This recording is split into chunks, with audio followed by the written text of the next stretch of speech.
You are watching the Vodka stream.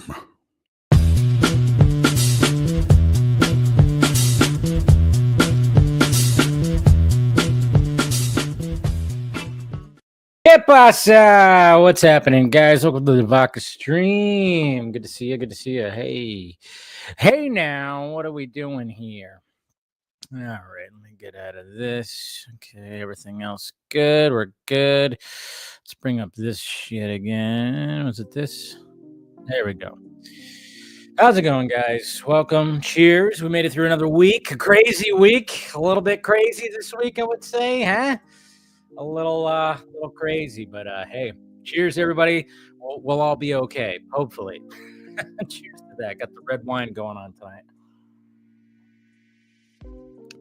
Red wine, white shirt. Yeah, that's gonna go over well, probably, right? Jeez. Hopefully it does. How we doing out there, guys? Let's see. We got James. It's happening. Sorry, I've been away for a while due to being sick. Far out. I really stirred the hornet's nest. Asking James whether... I don't think you stirred a hornet's nest. I think you just, you helped confirm it. That's all. So it's always good to do that. Always good to get confirmation from the big guy. What's going on, Hermosa Faye? DC The New Frontier is the greatest DC comic to read for new beginners to the DC universe. Absolute joy to read. It pays tribute to all the characters leading up to that first Justice League advent. So there you go. I like it. And continues on by saying we already have the Batman series in between the first and second film. We should get one more in between the second and third. Yeah, I don't doubt that. And let's not forget also that there was rumors before that there was even hints by Matt Reeves that there could possibly be a Catwoman one. A Joker one seems a bit odd because we don't really know much about the Joker. We know that he's already in Arkham. We know that he's already been captured by Batman. I mean, I have a feeling there's going to be some kind of prequel comic or something, when it comes to that, maybe. But to have a full-on series, I don't know. The Joker, it's always good to have the Joker just be mysterious, to be honest. Now that I think about this whole, possibility, I mean, I was like, yeah, that could be cool. It could be something different. But at the same time, even though Joker is Batman's true arch nemesis, it was always cool to just have a little bit of mystery. I think that's why a lot of, some people, maybe even to this day, didn't like the fact that Tim Burton in the first Batman movie gave him a name and gave him a backstory. So I don't know. It's always it's iffy when it comes to the Joker. What's going on? Let's see. We better get some DCU Batman news soon, or I'm gonna bust. Probably won't get that till next year, to be honest. I don't see that happening anytime real soon. Hopefully early and mid. Yeah, can't let Matt Reeves hogging all the Batman content. Yeah, but I think it's a good thing because he's got to finish up his stuff. What's going on? Saladia Plays. We got Austin right here. Good to see you, bud. We got Max Wolf Danger. Yeah, it's having a pretty good Friday. Yeah, I know. Geez, Tony Movie Chappie D9 Neil Blomkamp fan. Raise your glass if you have one. Raise it if you have one, man. We lost an icon.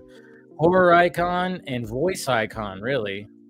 Tony Todd passed away at the age of 69. Way too early. 69. I wonder, I'm sure we're going to find out what was going on. I'm sure there was something. Probably cancer. It's always freaking stupid cancer. Fuck cancer.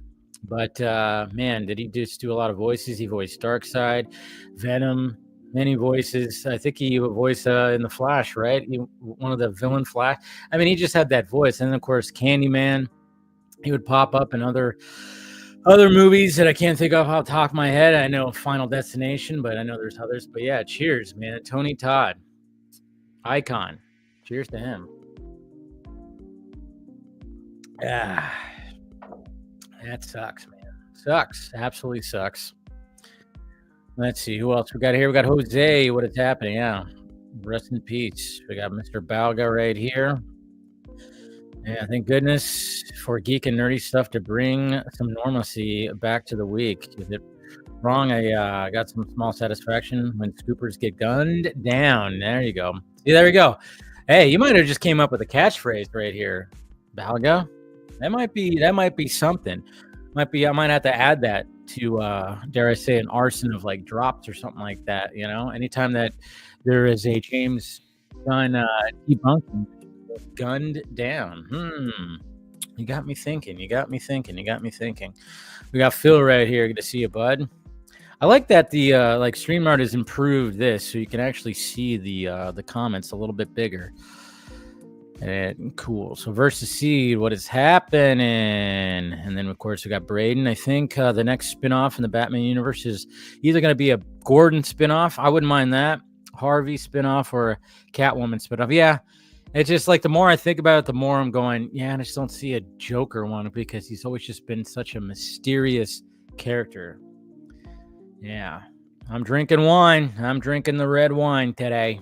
I haven't had red wine in a bit because, you know, it's been a couple of months. And I was just like going, you know what? Now that it's finally cooling down and we actually have some, you know, because it was always white wine that I was drinking because it's just more refreshing and it's cold, you know. I could always cool off this too. Also played Candyman. Yeah. Crazy. At least he got to come back to do the new Candyman. That's right. I still haven't seen it yet. I never was big on the Candyman series, though, I will say. But I might have to do, in celebration of Tony Todd, I might have to seek out the Candyman franchise. I mean, there was like how many? There wasn't that many, right? Was there just one? Or was there a couple before? And then he came back for the new one? I have to look that up, but I might have to watch that. What's going on, Mr. Trevino? Salud, what's happening? Some of my BVS McFarlane figures arrived today, and I have Motor City Comic Con to go to tomorrow, so going to do some comic book hunting. Well, awesome, dude. Hopefully you're successful. I still need to pick up the apps. Tomorrow, I'm going to be on a little adventure, too. Somebody actually told me where I live, there actually is a comic book shop that is not the one in the mall that I go to because that one's just, it didn't, been there twice and they've been sold out. So I think they told me, or else I'll just go over the hill or something like that. I don't know. We'll see what happens. I'm going to be gone all day Sunday, so, or maybe I'll fit it in Sunday. I don't know, but I need to get on to the Absolute Universe bandwagon here. Phil left out. There's 4 movies total. Todd was the main man in the first 3. Had a small, yeah, because the 4th one, that was the newest one, right? Okay, so I had a feeling it was more than that. You know, so... And we got Jamin Watson, press F for Tony. Yeah, man, he rest in peace, man. Gone too early, man. And wasn't there just like a recently, you know, the other voice of Darkseid? Didn't Ray Porter? Was it last year or something like that? There was a picture of both of them together or something. I remember there was something like that, man. And I'm sure Ray Porter, once he finds out about it, if he hasn't found out about it, he'll probably pay tribute to him online. I see other people, of course, paying their tributes to Tony Todd right now. You know, just that voice. He just had that voice, man. He just really had that voice of you recognized it. He was just that dude. He was just absolutely that dude. And it sucks. Sucks because we wanted to hear more of that voice. We wanted to hear more from that voice. But, you know, sadly not anymore. And, yeah, condolences to his family and everything. I'm just looking and seeing people on the Twitter. You know, a lot of tweets coming out. Saying rest in peace to Tony Todd. God, that scene, the scene like in Candyman with all the bees on him and everything. It's just, god damn, just all that. I mean, it's like you just want to go back and be like, man, crazy. And then of course, we have Insomniac Games right here. Insomniac Games posted that they're heartbroken by the passing of our friend Tony Todd. He brought so much joy to our studio during the production of Marvel's Spider-Man 2 and to many fans around the world with his His obviously his inimitable his voice. I can't read right now. Sorry. We Are Venom, because obviously he played Venom in the voice. So yeah, sucks, man. It always sucks because it's too early. It was definitely not natural causes. So I guess we'll be finding out. So I remember Tony Todd from the first Crow movie. That's right. He was in the first Crow movie. Damn.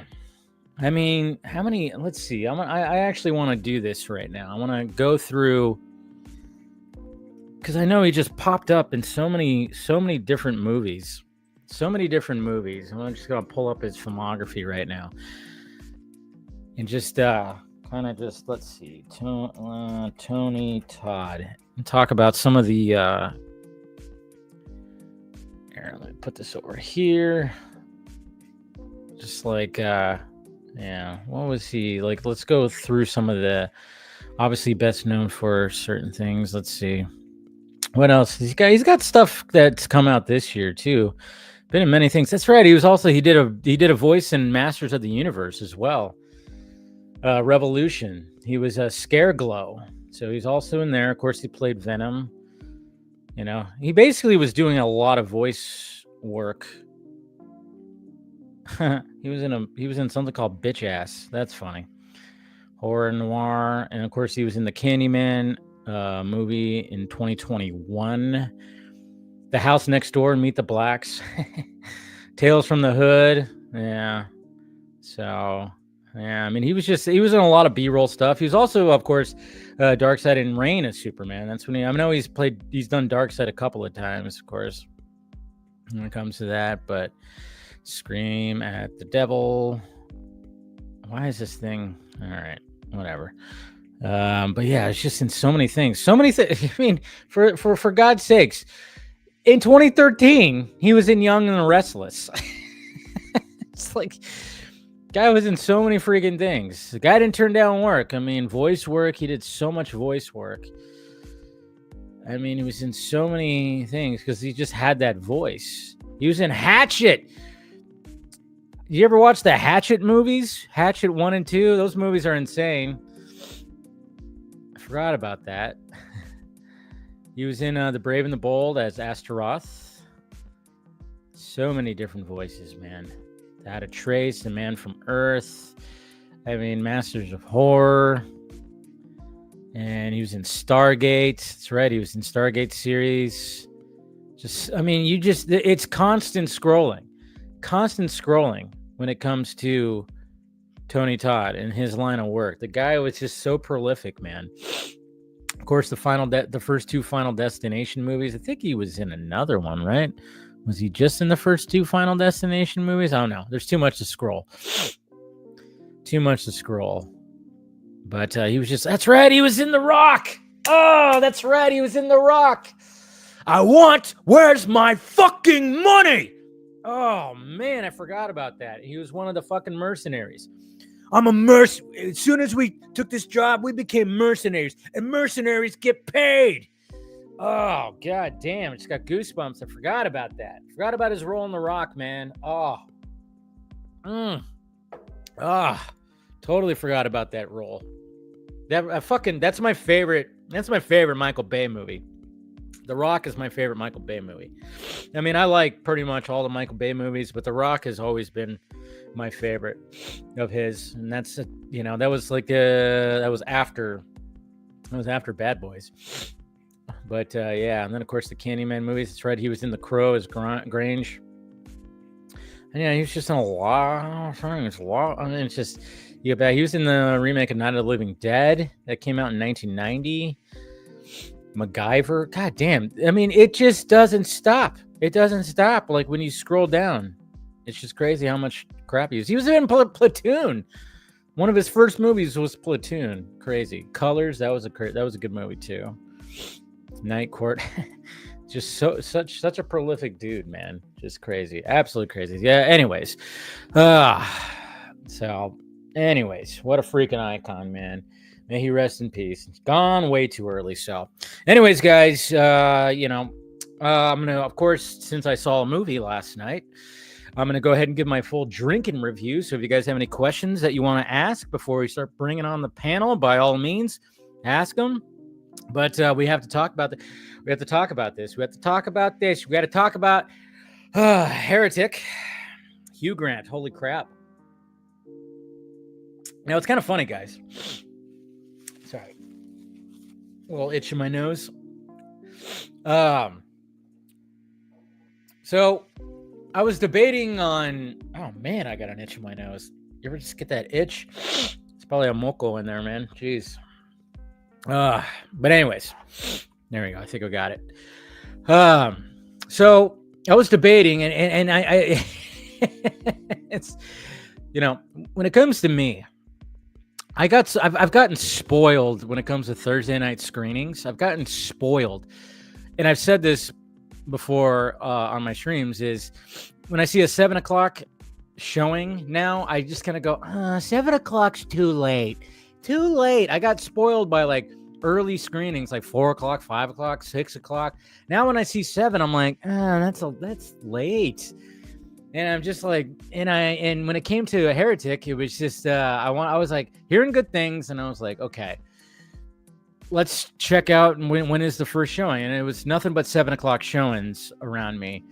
And then I'm going, I don't know about that. And then I started like, what else is coming out? And it was the Best Christmas Pageant or whatever, that family Christmas movie that stars Pete Holmes, which I like Pete Holmes, very funny comedian. If you don't know who Pete Holmes is, I'm sure you've seen like his Batman videos that he's done. He's a really funny dude. I saw him live in January actually, and he's a very funny dude. So check out his stuff. So I was like, maybe I'll go see that. I don't know. And then I was talking to good old Scott McClellan after DC Fanimated, and he saw the movie, and he actually said he really enjoyed the movie. And of course, it's based off a book. And naturally, Scott has read the book and everything. So he kind of convinced me. He's like, yeah, go see it. I think you'll like it. You know, give it a shot. And I was like, you know what? There is a 4 o'clock showing. I think I'm actually going to go see it. I think I will. But then I woke up and like the next day, like on yesterday, Thursday, I go, wait, I'm really going to go see this family Christmas movie. It's a PG movie just by myself on 4 o'clock on Thursday. I'm like, am I really going to do this? It's like, it's not really for, I mean, I'm not this is like a movie that I would watch with my mom or watch at a family setting. Why am I going to go by myself to go see this Christmas movie? And then I'm like, when Scott saw it and, he saw it with his kids and his kids liked it, stuff like that. And I'm like, I'm going by what am I doing? And then I saw Wonder Meg, she posted her review of Heretic, and I was like, yeah, I'm hearing nothing but good things. This movie's for me. I'm like, shut up, old man. Go see this movie. 7 o'clock, big fucking deal. It's like a 2-hour long movie, not even. You're going to get home by 9:30. You're going to be fine. Jeez. I mean, I remember, yeah, like what Daniel's saying in the chat right there. I remember when they, used to do midnight showings and stuff like that. It's like, well, I don't even know why. I just got spoiled, guys. I got spoiled by earlier showings. So I just went, no, go see this movie. This is like I have a feeling this is going to be a movie that you're going to really enjoy. And sure as shit, I really enjoyed this movie. And anybody who wants to watch a fresh new thriller horror movie, go watch this movie. I mean, Hugh Grant is a beast. Hugh Grant nails it. It's gonna go down like, when you see those countdowns on something on YouTube or even on TV when they do countdowns. And, one of the things when it comes to horror movies or, these types of movies is it's always like the villain of the story. It's like they're the ones it's the performance of them that drives the movie, because there's something that you can resonate with that person, but then you're also just completely freaked out by that person. Because what I said in my first reaction review, it really does make you think, especially if you're a religious person, really makes you question things. And like the two girls who are, doing that thing. And I still don't get why that is still a thing to this day when it comes to certain religions, like your Jehovah's Witnesses and, just certain religions where people are going around and what they want to talk to you about, the church of whatever and Jesus and all this stuff. And it's like, they literally want to just knock on your door and come into people's houses to talk about this. I'm like, really? You're doing this nowadays? Like that? It's insane. It's insane. It's like, I'm not a religious person, never really been a religious person, you know, and I don't frown on religion. I think religion, yeah, whatever religion you are, perfectly fine. But there is a scene in this movie where Hugh Grant's character really breaks down religion, and it's when he breaks it down, man, somebody like me who's not very religious, I was going, Jesus Christ, he is nailing it. He is nailing it right now when he starts comparing the religions, when he's just explaining something. And I was just going, holy crap. But this movie is not an religion movie necessarily. Like, the character is very thoughtful and very smart when he's like really questioning a lot of this stuff, and what he ends up like putting the two girls through. It's very interesting, and it very much just makes you think about it. But it's not anti-religion because of how it plays out, and it's quite interesting. So I mean, if anybody's trying to go in there like thinking, oh, it's going to be an anti-religion movie, it's really not. But it does make you question. And yeah, also not, you know, if you're squeamish a little bit, there are some things in there. Whew. And there is another scene where I was going, wait a minute. I thought the movie was going to go this one direction, and I started to perk up. I'm going, oh my God, are you really throwing this curveball? There's something that happens. I won't say what it is, but he starts mentioning something where I was going, no way. There's no way that this is going to take this like direction. It ends up not, but for a moment there, this is how good the writing is, I would say. And I think this is like, I forgot who this is written by and stuff like that. I probably should look it up. I have an itch in my nose. I'm sorry. But yeah, he does something. He kind of fucks with them a little bit, where you think, oh, is it going to go this direction? And then it doesn't. And then it goes back to where original was. But I'm just kind of going, it's a really good movie, and and then when you walk out of there, you go, it makes you think. Like you don't just get hand fed the fucking, the solution or something like that. You just kind of go, all right, so you just gotta have to think about it. And I thought that was pretty cool. That they don't just they make you go, hey, you figure out the ending. And I'm not going to say what it is because it has to do with the entire story. And I'm just kind of going, and I was even talking with Meg earlier today. We were messaging about it, and we both had different, I guess you could say, like, she thought of it differently than I did, which I thought was cool. We both had different interpretations of the ending, which I love. I love it when that happens. I love it when directors and, writers and everything, like people who are making films, don't just go like, yeah, here's the ending and everything gets wrapped up in a bow and there you go. No, it makes you think. So do yourself a favor. If you like horror, thriller, awkward, weird movies with some gore, watch this movie. Hugh Grant is going to go down as one of those performances in horror that people are going to be talking about from years to come, because he's charming, creepy, smart, and then just all around just fucking deranged. It's like, yeah. So cheers to Heretic. Who I forgot. Let's see. I'm gonna look it up right now since I got the IMDb page. Let's see.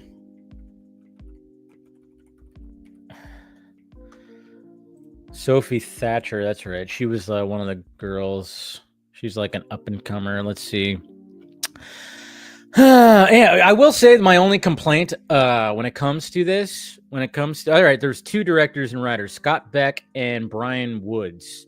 And I remember Brian Woods actually posted like 2 years ago. He posted the script, the cover of the script. So I'm glad he got to make his movie. But God, what was I gonna say? I totally forgot. Oh yeah, I would say, like, because Topher Grace is in this. His character is looking for the girls.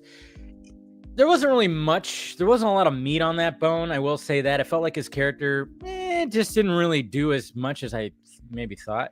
But I think Scott Beck, what did he Quiet Place. He was one of the writers of Quiet Place. That's right. And 65, which I actually enjoyed. I know some people didn't. So yeah, he's been the writer on The Quiet Place, based on, never mind. So he wrote the first Quiet Place. That's right.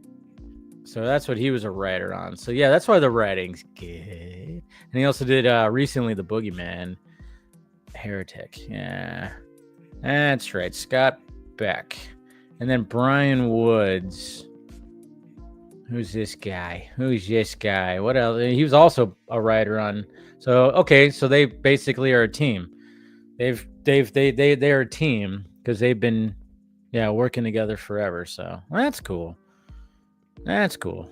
I like that. Anyways, all right. So that was my quick review. Let's see what we got. Let's see what you guys are talking about. Let's see. Okay, Tony Todd. Okay. Let's see. Just started Absolute Superman. Not bad, but heard Absolute Wonder Woman is the best. Yeah, I wouldn't know yet.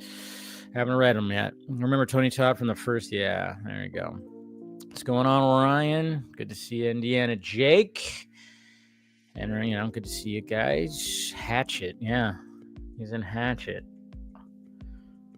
I want my fucking money. Yeah. And I was like trying to remember. I was like, I know there was like a Tony Todd performance that sticks out in my head that's not voice and not like a brief performance besides like Candyman and stuff. I was like, oh yeah, he was in The Rock. Totally forgot about that. After seeing The Rock as a kid, all my playing with action figure scenarios revolved having to stop a nuke, right? That's what I love about that. I mean, that's, when it comes to all-time favorite action movies, The Rock is just, it's such a perfect blockbuster action movie because, it's Michael Bay. It's Michael Bay. It's subtle. It's subtle Michael Bay. It's not even like that. This is like Michael Bay's second movie, second full-on movie, because Bad Boys came out in like 93, 94, and then The Rock came out in 96. So it's subtle Michael Bay. And Nick Cage is fucking awesome and funny as hell.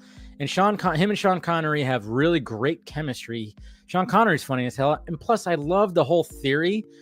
There's a theory online. And to me, I like to believe the theory is true, that Sean Connery's character in the movie is actually James Bond.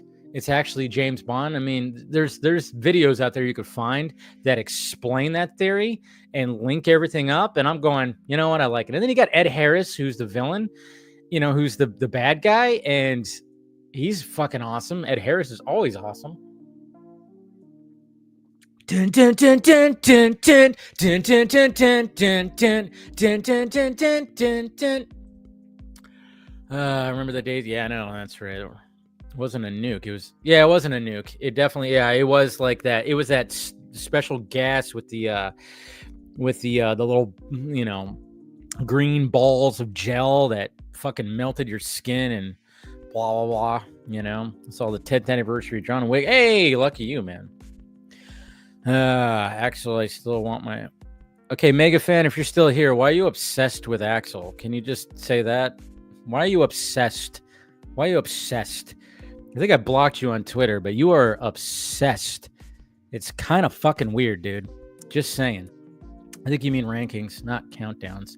Yeah, there you go. Rankings. Yeah, countdowns. Yeah. I love the James Gunn say it, that shit ain't happening. Yeah, it's always good.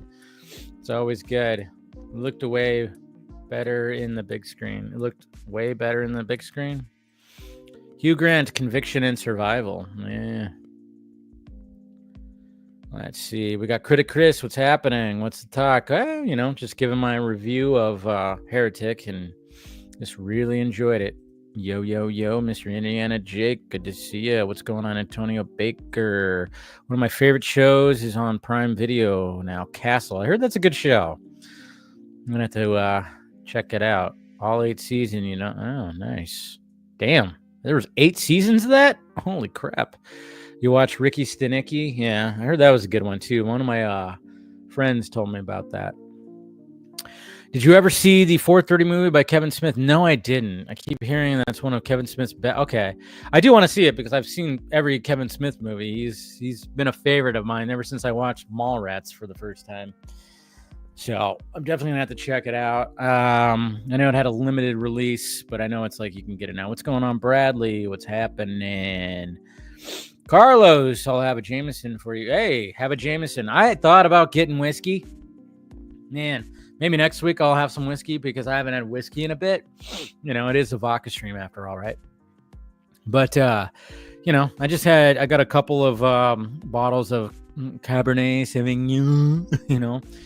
So earlier this week, you know, I got it on Wednesday. So I was like, you know, I'll just sip wine tonight. Sean Connery and Nicolas Cage. Yeah, what more could you ask for? Pretty much. What more could you ask for?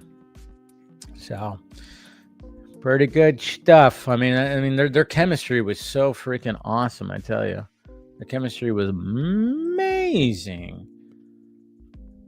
That's what drives that movie is their chemistry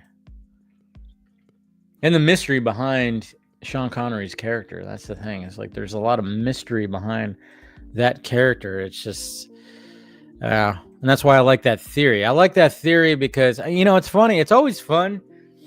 It's always fun when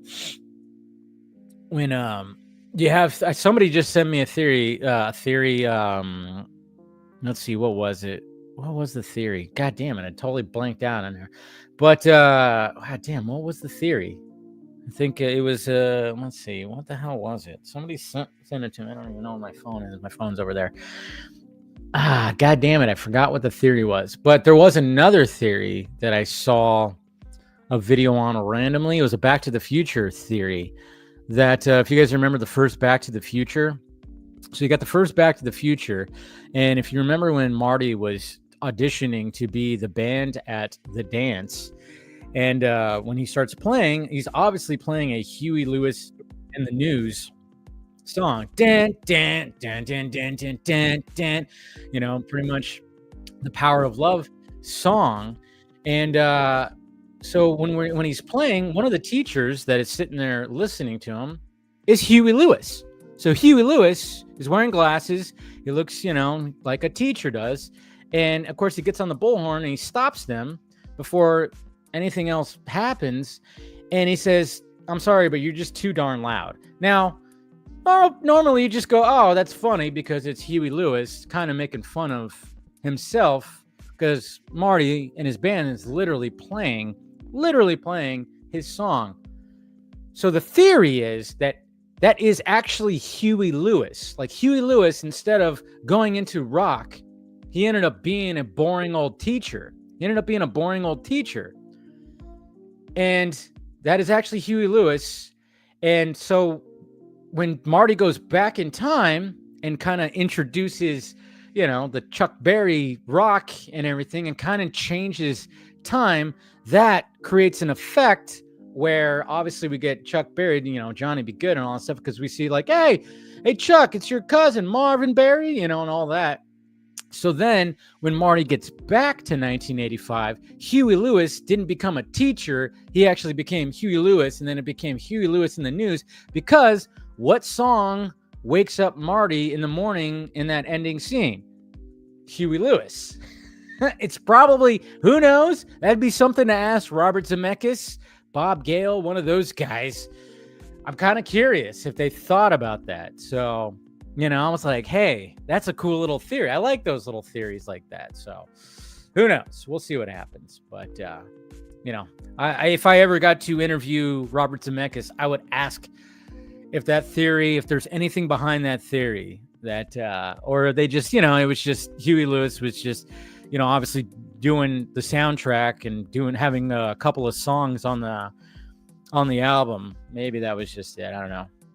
It's just a fun little one right there, though. So, good times. All right. Let's go ahead and turn off the music. Don't need money. Don't need fame. Don't need a credit card to ride. All right. Got that song in my head now. It's the power of love. I mean, it's such a catchy song. I mean, how can it not get, you know? Good times. Taking off the sunglasses.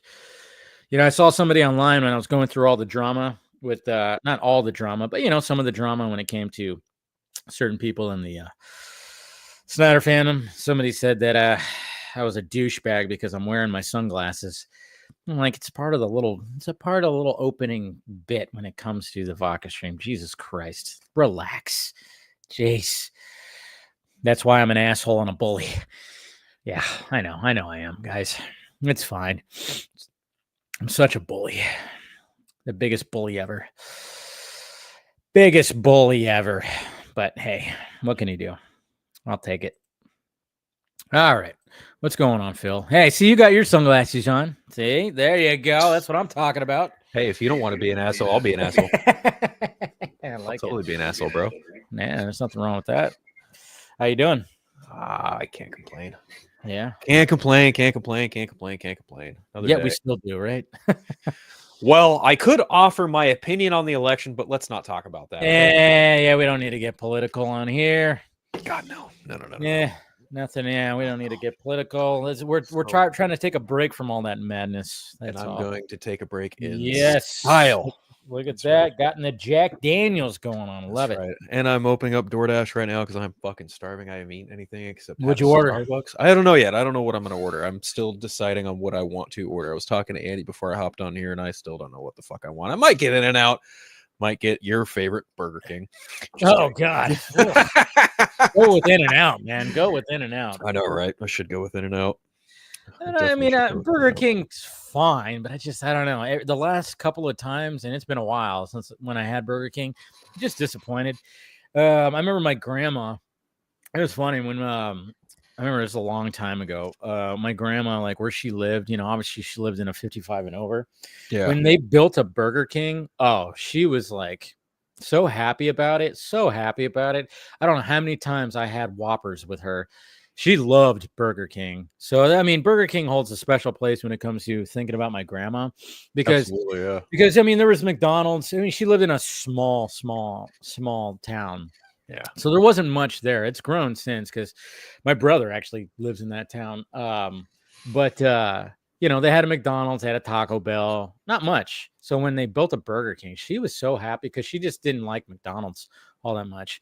So I had so many Whoppers with her. Maybe that's why I'm like, what I don't like about their Whoppers, I mean, there's a good sized burger, but man, later in life, I had to be like, no mayonnaise, because they put so much goddamn mayonnaise on that fucking Whopper and then mixed with the ketchup. And I'm like, I got to a point where I'm like, I got sick of mayonnaise on burgers and it would be dripping off of that. It's just like, ugh.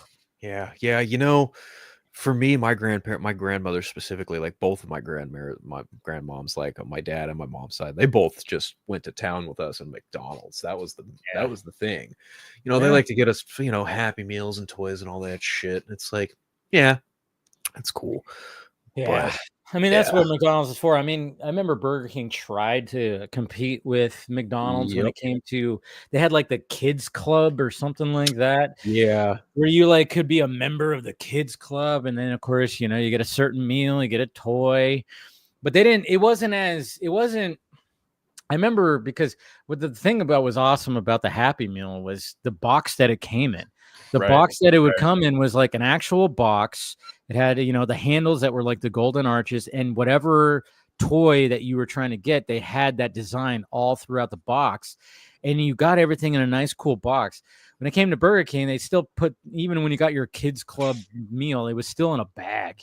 So it wasn't, you know, it just didn't feel it. It's still in a sack. Wasn't you special. know? Yeah, it wasn't special. Yeah. So it didn't quite work out, but hey, they tried. We got Austin joining right now. What's happening? What's up, guys? What's up? You cool Californians and your sunglasses and your sunny over here, man. What can I say? You know, I know. We got clouds for once. I think since July we got clouds. Dude, it's so. I hate the time change. So the time change happened during the 48-hour film festival, so I hate You actually had benefited. no clue about it. Yes, I benefited, but I had no clue. Oh yeah, you kind of benefited. Yeah. No, I Yep. mean last weekend when it happened, it was funny because I kind of took advantage of it. I just was like watching movies and just catching up on some watches and stuff like that. And I was like, you know what?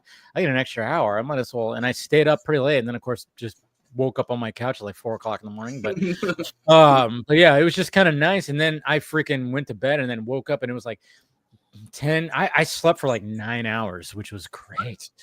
You know, I never sleep 9 hours. So so I took a little advantage of that. But yeah, I want to when we get everybody on here, I want to hear about the about last weekend, man. You had your 48-hour thing. We were editing, and that happened, and we thought we were hallucinating because we'd just been up for so long. We were like, it was 2:00 a minute ago. Something's not right here. All of a sudden, you went back in time. Yeah. Yeah. We're like, okay, cool. Speaking of that, I mean, geez, I was just talking about it. You know, I'm gonna go back in time, and then of course we got Mr. Balga, and it's funny, like how like you two wore Superman shirts. Was this planned? No. No, we haven't spoken today. You could have just said yes. No.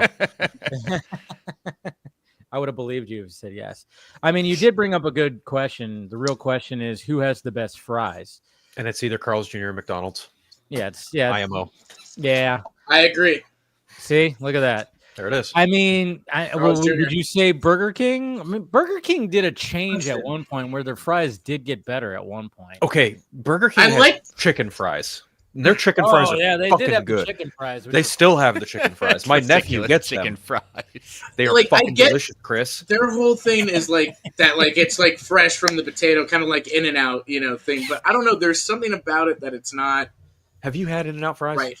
In-N-Out fries are also they're okay. In-N-Out fries are hit or miss. They are garbage. Yeah. They The are way that you have to garbage. order, the way that you have to order them extra crispy. That's what it is. Animal style. Or animal style. Yeah. Or only way they're edible. If is you animal just style. get the base, if you don't ask, you're gonna get pretty floppy. Yeah, you're not gonna get the best fries. Yeah. Chris, you never have you had In-N-Out? I've only been to California 3 times, but I never got to In-N-Out. So Yeah, I just tried. Next time you hear it, you got to try. Their burgers are really fucking awesome, I think. But I've always heard about the secret menu though. The secret. oh menu. yeah, there's a secret menu. Oh yeah. Oh yes. I just tried the Shake Shack for the first time. No this shit. week. Pretty Their good. fries are really overrated, but their burgers. Yeah, their burgers are awesome. That avocado bacon burger. Oh yeah, good stuff. I mean, there's Fat Burger. I know there's a lot of Fat Burgers in Vegas. You ever had Smash William Burger? owns, I think, owns. At Yeah, least I think we talked about that one time, right? I've You never remember tried that one? Smash Burger. No, I've never tried Smash Burger. Oh, so Yeah. Yeah. I've tried Five Guys. They I like basically Five have Guys. the same type of logo and font as GameStop, but instead of selling you garbage games, they sell you great burgers. That is very true. That is very true. It is. If you look at the logo, it looks like the GameStop logo. Yeah. Like when I was working in Chino, It's a pretty good there was one, observation. and man, I used to go there like once a week at least. Such good burgers. Even the fries, you get So the great. garlic fries. Oh, Yeah. Oh yeah. so freaking good. Now but my they're not question around. is, with the fries, I'm down for like a good kind of steak fry. Like it's got to be Okay. crispy, but it's got to have some some potato Seasoning? in it. Okay, Yes. that too. Yeah. You don't, no, so I'm you don't with like the I like the skinny fries. The I skinny know, things, yeah. like, oh, No I skinny love fries those. for me. Ever I since like the I've been bigger fry. ever since I've been working where I'm working now, like the closest burger place is Carl's Jr. and their fries are thick, and I'm like, they've grown on me. They've almost topped McDonald's fries for me because I like McDonald's fries because they're super fucking salty like me. But Yeah. it's it's It's just got to be on brand, for sure. But then we also got Five Guys fries. Now that's some good goddamn That's- fries. yeah. I like them. Yeah. The That's good for Cajun great fries. Yeah. And I love it. I love how they do that thing where they put it in the cup, they put it in the bag, and they take another scoop and they just dump it right in the bag. Right on top of all your shit. Yeah, You have to all dig the through shit. fries to get through burgers. Yeah, but it's kind of nice because I think they realize that it's one of the best things that when you're having a meal like that, and maybe you're just you get done and all of a sudden there's a couple of fries in the bag, and you go, oh, you get those extra little fries that fell out of the fucking ship. You know, they were like at the bottom of the, you know, the bag. They fell out of the, but I That think the they were employees like, didn't touch, by the way. They did. They never Yeah. touched their fries. No. hopefully not. But yeah, I know. It's just like, but I think they were just going, hey, people will like that. I don't know. I like a good Cajun fry. You guys, how do you guys feel about the crinkle cut for like Cane's, you know, and Shake Shack? I like those. I like that. Yeah, I like. I'm big into waffle fries. So Yeah, I love the Chick-fil-A Chick-fil-A fries. So Chick-fil-A. great. So great. Oh yeah. I like because I don't really like to dip my. I'm not a ketchup guy, but when it comes to Chick-fil-A, I like to dip. I like the dick. What? I like to dip. I get really personal with my fries at Chick-fil-A. I like the No, dick. This is getting. Yeah. This is. You don't even want to know. Yeah. You don't even want to know. No, but I like to get the Polynesian sauce and the buffalo sauce, and I'll dip the waffle fries, and I'll go back and forth because like the Polynesian sauce is kind of sweet, and then of course the buffalo sauce has got the, you know, obviously a little bit more kick to it. A little tang to it. Yeah, a little tang to it. So, but I've never been a ketchup guy with fries. I don't know. Just never part of my palate. My brother, Jesus Christ, dude, there's even to this day, he'll order something with fries and just put the fries all over his, you know, put the ketchup all over his fries. I'm like, did you want some fries with your ketchup? yeah, he'll just do that, and I'm like, dude, just look what if somebody else wanted your like a fry, and you just smother them with ketchup? He'll do that to his baked potato as well. This is how. My brother is a very picky eater, you know, love him to death, but he's a very picky eater where it's like he needs a sauce. Even with his steak, man, he puts that A1 on fucking steak, and it's like, dude, what are you doing? Stop it. Even on like a good like prime rib, he'd be like, I gotta have some A1. Are you fucking kidding me, man? This is like, we're at a nice restaurant. This is cooked to, and you're putting A1 on it. Stop it. The chef in the back is dying along with the cow. Dude, that freaking chef is looking at him like just Let me at him. his eye, like, how dare you put A1 sauce on? Ugh. I mean, I get it if like the steak kind of sucks. Okay, fine, do that. But man, there's sometimes, I will say though, there have been times where I've been out with him or been, you know, to like a family member's house who has taken the time to make some good meat, smoked it or something like that, and he's been like, all right, I'm not going to put A1 on it. Usually it's because they didn't have it, but I'm just saying, like, you know, but at the same time, man, he's not one of those guys that brings one of an A1 bottle with him everywhere he goes. He has. He's done that many times. If there's been like a, but yeah, he'll bring an A. I don't know. It's just like his what do they call that? Taste palette. What do they call that? Yeah, taste like, or whatever. Whatever. He's just always been a sauce dude. He needs like something added to it, and I was like the opposite. I'm going. Yeah. I was doing the ketchup thing for when I was a kid, and then I just grew out of it. I was like, I don't like ketchup that much. I mean, I don't mind it on a burger or on certain things, sure, but I don't. If I have fries, I'm like, you got a good amount of salt on it, I'm good. I'm good with that. So, what's your stance on sweet potato fries? Ooh, sweet potato fries. I like sweet. I even like just sweet potatoes in general, you know, and that's supposedly the more healthier potato, which is nice. But then you douse it with all the brown sugar. It's just like, my grandma goes all out. She puts brown sugar. She puts marshmallows on top. Yeah. If you're gonna go like really crazy, like, or even sweet potato pie and shit like that, which is good. No, I like but I'll every now and again. You know, if I go to the grocery store and if I remember, I'll get a little package of sweet potatoes and put a little like avocado oil, salt and pepper. It's freaking good. I like it. But damn, difficult to cook. I do have an air fryer now, so maybe I got to try it with that because I was trying to cook them on the pan. Not easy to cook on the pan. So maybe with an air fryer, I'm going to have to pick some up tomorrow now. I just ordered as Carl's Jr. Carl's Jr. There we go. It was a whole fries discussion, wasn't it? Not only that, but it's just closer. It's cheap. And I want their fucking. I want my burgers. Damn it! I want my burgers and my fucking fries. Is there not some? Am I wrong about this, Phil? Like, there's something about the taste of that burger that's like it's.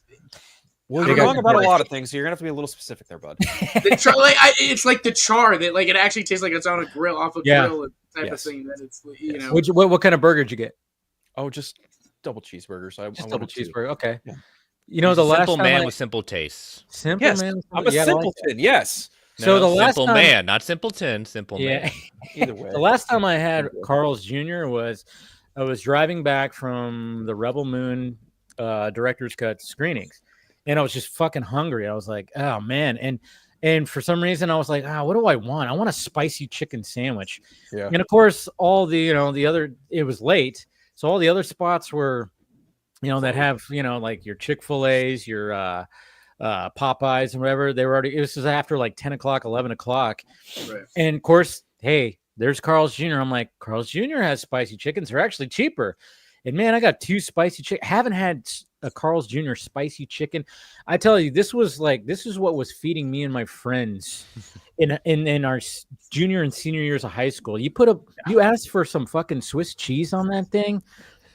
Excellent. Of course, they're like fucking $3 now. They used to be like 50 cents. $1 back in my day. Back when I was a boy. I know, but I mean, you asked for like a fucking a slice of Swiss on it, and I was just eating that, just driving home. 2 of them, I was like, oh man, it was bringing me back, and still good. So that was the last time I had Carl's Jr. back in August. Didn't have any fries though. I should have got the fries. I don't know why I didn't get the fries. I just got 2 sandwiches. Anyways, this was our food part of the of the vodka stream right now. So hope you guys enjoyed that. Order some fries. Don't even order a burger. Just order fries. I did order fries. As a matter of fact. Yeah. Well, And ketchup. You have to. Of course, but I'm not going to douse them in ketchup like Dave's brother. Yeah, no. You're gonna dip. Are you gonna going to dip. do it like individually, just like on the length of it? Chris, sometimes He's not a psycho. If they give it to me in like that little barbecue sauce thing, I might stick my tongue in it, or I just might individually dip it. Dude, if you do that, We're gonna blow up the screen as you're eating. Just say, "Let's watch Phil eat." Let's see. Well, okay. Scott would be incredibly disappointed with me if I did that, because we all know how much he hates it when people stream and eat at the same time.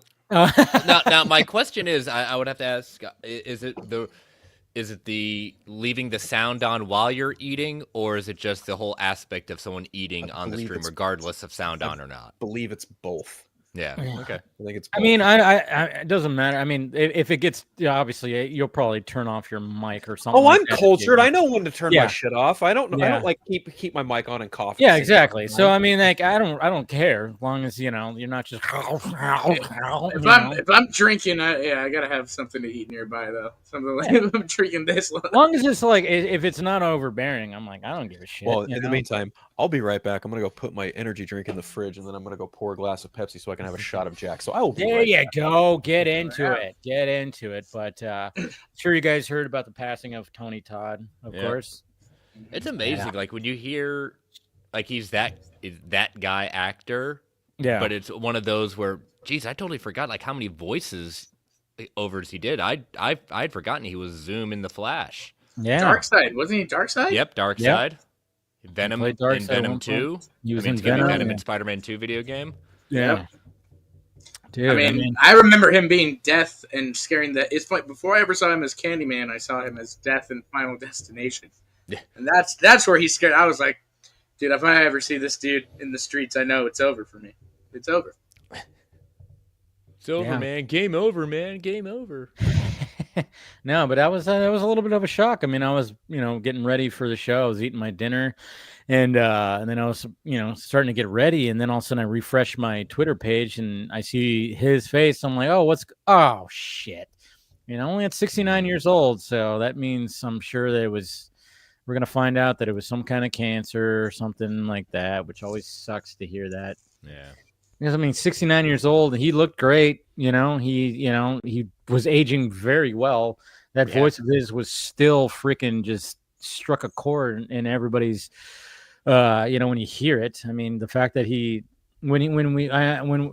he was Venom in the first Spider-Man movie or not movie game, right?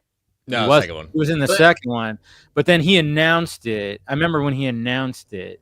That was really cool, and it was like, all right, that's perfect, Well, he kind of reminded me like his voice and his just ambiance, like Lance Reddick too. There's another one. Yeah. Voice, presence. Yeah. They just stand out. I mean, I hope Insomniac. I know they said a while ago that they're not going to release any more content for Spider-Man 2, but Big you know, mistake. yeah, from what I heard, like he did a shit ton of work, like, and he even said he did a lot of voice work. So I hope that they do something with it. There's a big loose end in that game that they hinted towards, that everyone was thinking that that's where we're going to get the extra single player content, and they just Right. we're not doing it. I was like, come on, man. Right. I thought the rumor was that there was going to be like kind of like how they did a very short solo Miles Morales game. They were going to do a Venom short. I think like, kind of that solo was on the leak image of a possibility. So Yeah, oh well. sucks. So, it's a shame. Yeah. Yeah, it's a shame. It's a shame. You never want to hear somebody like taken too early, but you know, we raise our glasses and our drinks up to Tony Todd, to him, man. Cheers. Icon. But yeah, I was just like, even just all the movie roles and TV roles. I mean, he was just one of those guys that, you know, I remember it was like, and I've said this before. I mean, it was one of the things I asked Harry Lennox when I interviewed him a couple years ago. I was like, you know, when it comes to you know, because Harry Lennox is one of those guys that just shows up.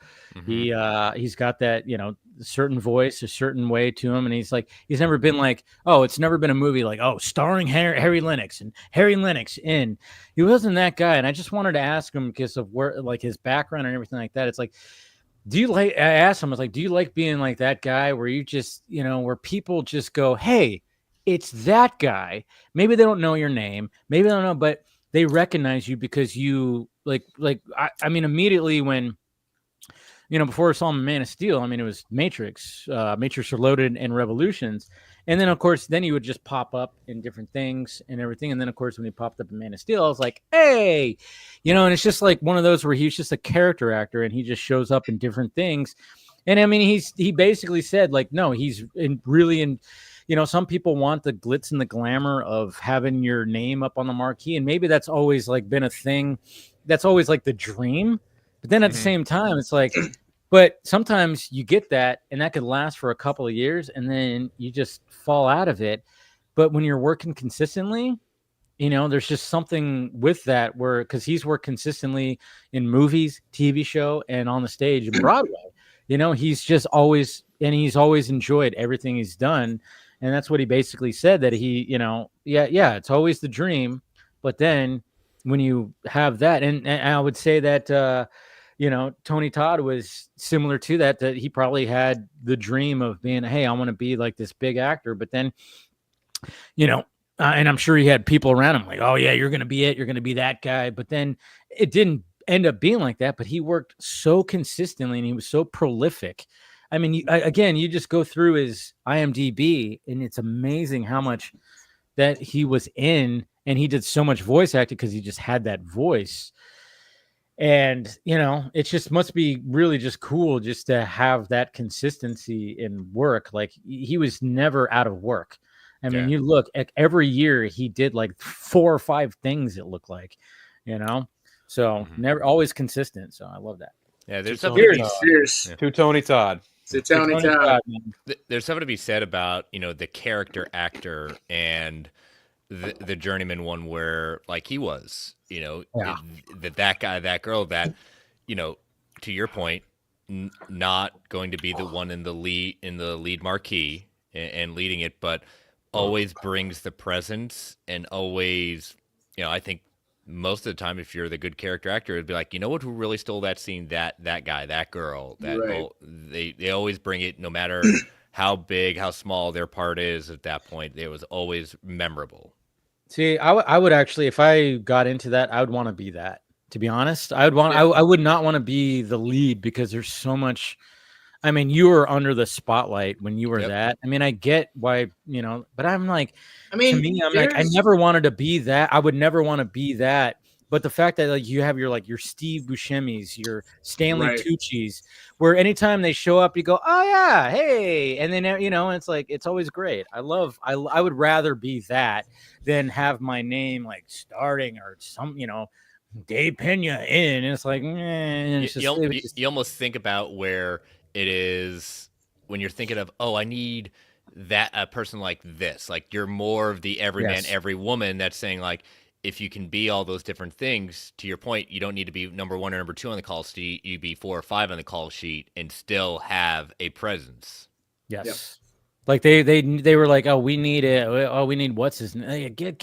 When I was writing this, I was thinking about, yeah, I'd rather be Alan that. Tudyk is another example. Alan Tudyk, Yep. yes. Yep. Also, I mean, yeah, when you're supporting character, and it's funny because like you work consistently, you're not having to worry about it. You're not in the fucking spotlight all the time. You're not on TMZ like every other week, because you got drunk at a goddamn club somewhere and some paparazzi got you and followed you, and I'm sure the paparazzi probably follow some of those people every now and again, sure, but at the same time they're not following you as much as fucking, I mean, Ben Affleck or Chris Pratt or something like that. It's like, I mean, but who knows? I mean, when you get into the whole thing, you want to just you get into it to get into it. You never know what you're actually going to get. But I think, I don't know, to me, I would rather be that Steve Buscemi rather than the Chris Pratt, to be honest, because I mean, Chris Pratt, it just seems like, every other month people are trying to just like, that guy, he's this, he's that. And they try to like,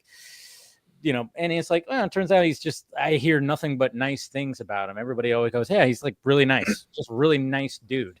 And everybody's trying to pin that he's on this because he's religious or something like that. It's like, yeah, so it's so ridiculous. But yeah. But what else happened this week? Besides that, besides that thing. Apparently Simon Kinberg's writing a whole new trilogy for Lucasfilm. Okay. Now, which trilogy we talk about? We talk about a trilogy. We're talking about episode 10. No! We can't seem to get it Cool. right. Like nobody knows So what they're talking the guy about. that killed X-Men is coming on to. Hey, But Days of simmer Future down, Past, simmer though. down, Days simmer of down. Future Past. Simmer down. Okay, he didn't kill X. he got one right out of 3 or 4. like, Well, when it came to Apocalypse and Dark Dark Phoenix. Phoenix kind of. He directed Dark Phoenix. And not to mention X-Men 3 and Dark Phoenix. He had 2 chances at To the do Dark Dark Phoenix story. 2. He got 2 chances. It's funny And he because still fucked it up. one of the funny things about Dark Phoenix is It's better than apparently that Apocalypse. the train sequence was. It is better than Apocalypse. It was like, yeah, I thought it is better than Apocalypse. in some ways. But that train sequence, especially like the ending train sequence. You mean where which the I thought was taken a really good away scene. by the MCU? Yeah. Yeah, and then you get that action sequence where fucking Magneto just starts effing dudes up. That was a change that they There's a reshot. Yeah, and it ended up being one of the best scenes of the fucking movie. And I'm going, okay, what happened here? Like, usually, reshoots sometimes are not, there's nothing. You just kind of go like, well, what was the original thing? I'm still thinking about that when it came to the mutants. Like, what was the original? Because I know somebody who saw the original cut, and they were like, oh yeah, they fucked it up. It's like, yeah. And one of the biggest reasons, I mean, he basically was the main person to do Rebels. I mean, he worked. Yes. I mean, that's. He did do that. Rebels is outstanding. Okay. He also gave his input on Rise of Skywalker, which didn't help. Well, No, who didn't he give didn't. their input to Rise of Skywalker? He actually he's cited as he's credited as a creative consultant on The Force Awakens. Mm-hmm. But he was. I know he was brought already in for part Rise of of Skywalker as well. For Chris's point, sort who of- wasn't consulted on The Rise of Skywalker? Yeah. Everyone was. Believe me, like I am one of the biggest defenders of that movie, and I will die on too. the hill that it is not a bad movie. It's Like not they a bad just, movie. No. they just Well- they just had a stacked deck against them. Which one? Rise of Skywalker? Yeah, The trilogy itself had a stack deck. They didn't this is true. plan with an end in mind. Yeah. They This is planned true. individually and tried to And build the ship as they were They going. emulated The what issue George with did Rise the of original Skywalker, trilogy. too, with Rise of Skywalker, they're trying to put so much in, especially in that first hour of trying to please fans of fix things from the last 2 movies and stuff. That it's not a bad movie, but it's kind of like that, and I think Apocalypse, right? These are franchises that I grew up with and all that, and that's how that ends.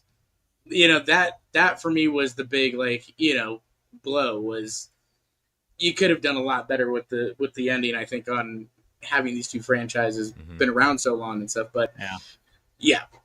I definitely think Rise of Skywalker is the weakest for me. Oh, totally. I mean, it's just because they were trying to cram so much in there to wrap up this saga, and it's like they should have just did the thing that they did with, with some of these other franchises, is just divided up into part 1 and part 2. They might as well just done that, because there was just so much that was crammed in there, and there's some cool things that they did in there.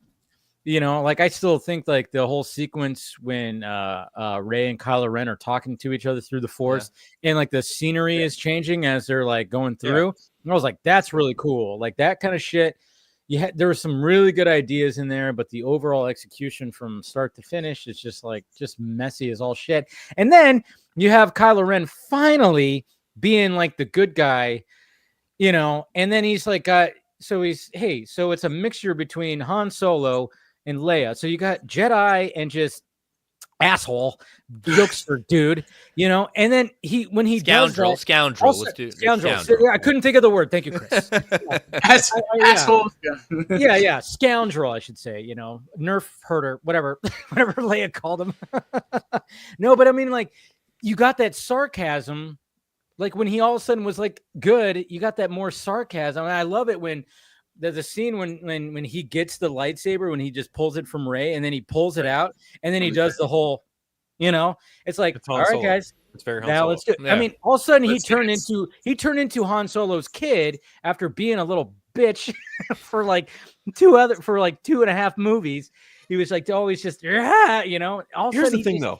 Leaned into it, I don't mean to like cut you off, but like here's the thing that I love about Ben Solo. Ben Solo, without question, is the best written character of the entire sequel trilogy. And I would say that. I say that as a fan of Rey Skywalker as well. I actually genuinely love what they did with Rey Skywalker and making her a fucking Palpatine and taking the name of Skywalker. I actually kind of dug that, even though a lot of people are like, man, no, fuck this. She should have been a Kenobi. I get it. 100%. But not if you listen to how the music is done during that stint. They were dropping hints left and right. Thank you. Or not that, right? Just like how some people have an issue with Last Jedi, right? And all those types of things. I would agree with that. I don't have an issue with that. It's the execution. But yeah.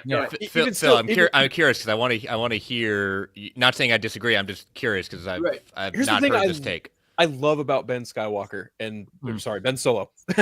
I love that they outright said, no, Kylo Ren is 100% based off of the whiny ass fucking fanboys that bitch and moan about Star Wars continuously online. I love that. But also the fact that Kylo Ren, I have no problem saying this. Kylo Ren is stronger than Darth Vader was in his prime. In Kylo Ren's prime. There is no doubt in my mind that in the beginning of The Force Awakens, he is far and above how strong Anakin Skywalker was in the suit. In the suit. Not Anakin Skywalker proper, but in the suit. Darth Vader was a force to be reckoned with in the suit, but you cannot sit here and tell me that Kylo Ren was not stronger, because Darth Vader never once held a fucking blaster bolt, had a conversation, and then let the fucking fly. I was just about to say that. Yeah. To your point, two things. One, who is he a descendant of? Anakin. Yes. Anakin, how Anakin was always. Everyone said, oh, he's so whiny and everything like that. Well, True. Okay, Yes. there you go. There's that. There's but that, two, reason Vader was never like that, because what happened to become Vader? Yes. He lost a lot of his power in order to kind of keep himself where he's at. So that's one of the reasons why when Palpatine kept him around and manipulated where he needed to do, that Palpatine could still be more powerful than Vader was because of what happened to Mustafar.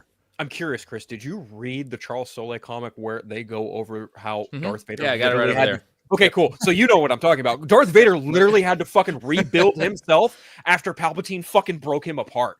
He was like, rebuild yourself. You fucking failed me. Rebuild yourself. And I was like, the scene where bleeding of the Kyber crystal was pretty awesome. Yes. Oh my god! So a little bit more added context to all. There's a lot of added context when it comes to Darth Vader. Yeah. That's cool. But when it comes, I mean, I was gonna say that too, Phil. Is like, I mean, one of the opening scene in Force Awakens when Poe fucking tries to shoot at him and he just turns around and goes and just stops the blast. Yeah. And then all of a sudden he just brings him up to it, and you said it has a full on conversation. It's like, holy shit! I mean, of course, later on when it came to Vader, they added some more to it, like when it My came food's here. I'll to be right back. yeah, no, yeah, get your food, get your food. But yeah, I mean, but at the same time, it's like, yeah, he had a good arc. I just wish we got to the Ben Solo. I'm the good guy now. I wish we would just had more of that. That's Yeah, all. I I was. wish we would have had. I That's didn't. the thing. Like, Yeah, I wanted Chris, more go. too. Yeah, no, I wanted more too. Just now I that we wanted a got to Ben that Solo point. that had a lightsaber and a blaster, like just both like right there, and he was just gonna be like shooting that Han Solo blaster, and You do get doing that in the second Jedi Fallen Order game, which is kind of Okay. cool. You do, you know, to your point, you kind of hold that dream of lightsaber and a gun at the same time, so it's kind of cool. That's the thing. It's like, but I wanted to see that Yeah. cinematically, you know. And it's like and I think with Ben too, like to the whole Kylo Ren versus Darth Vader thing, like maybe he is more powerful and stuff. He's obviously had more time to study different things of the Force and all this type of stuff. It's just the movies never really showed it. Like, sure, they have that scene, but also there's tons of comics of Vader pulling ships out of the sky and doing this and that. You know, yeah, and there's they showed that for Vader. I think that was in even in Obi-Wan, he stops in Kenobi. Yeah. He stops the so they did add more power to Vader. At least with that was pretty cool. When I saw that, I was like, "Holy shit!" And the way that he fights her completely with no lightsaber, all reliant on the Force, you know, and that type of thing. And it's cool to see Vader at that point because when we see him, he's older. Right. Yes. He's getting weaker. So he's slower. slower.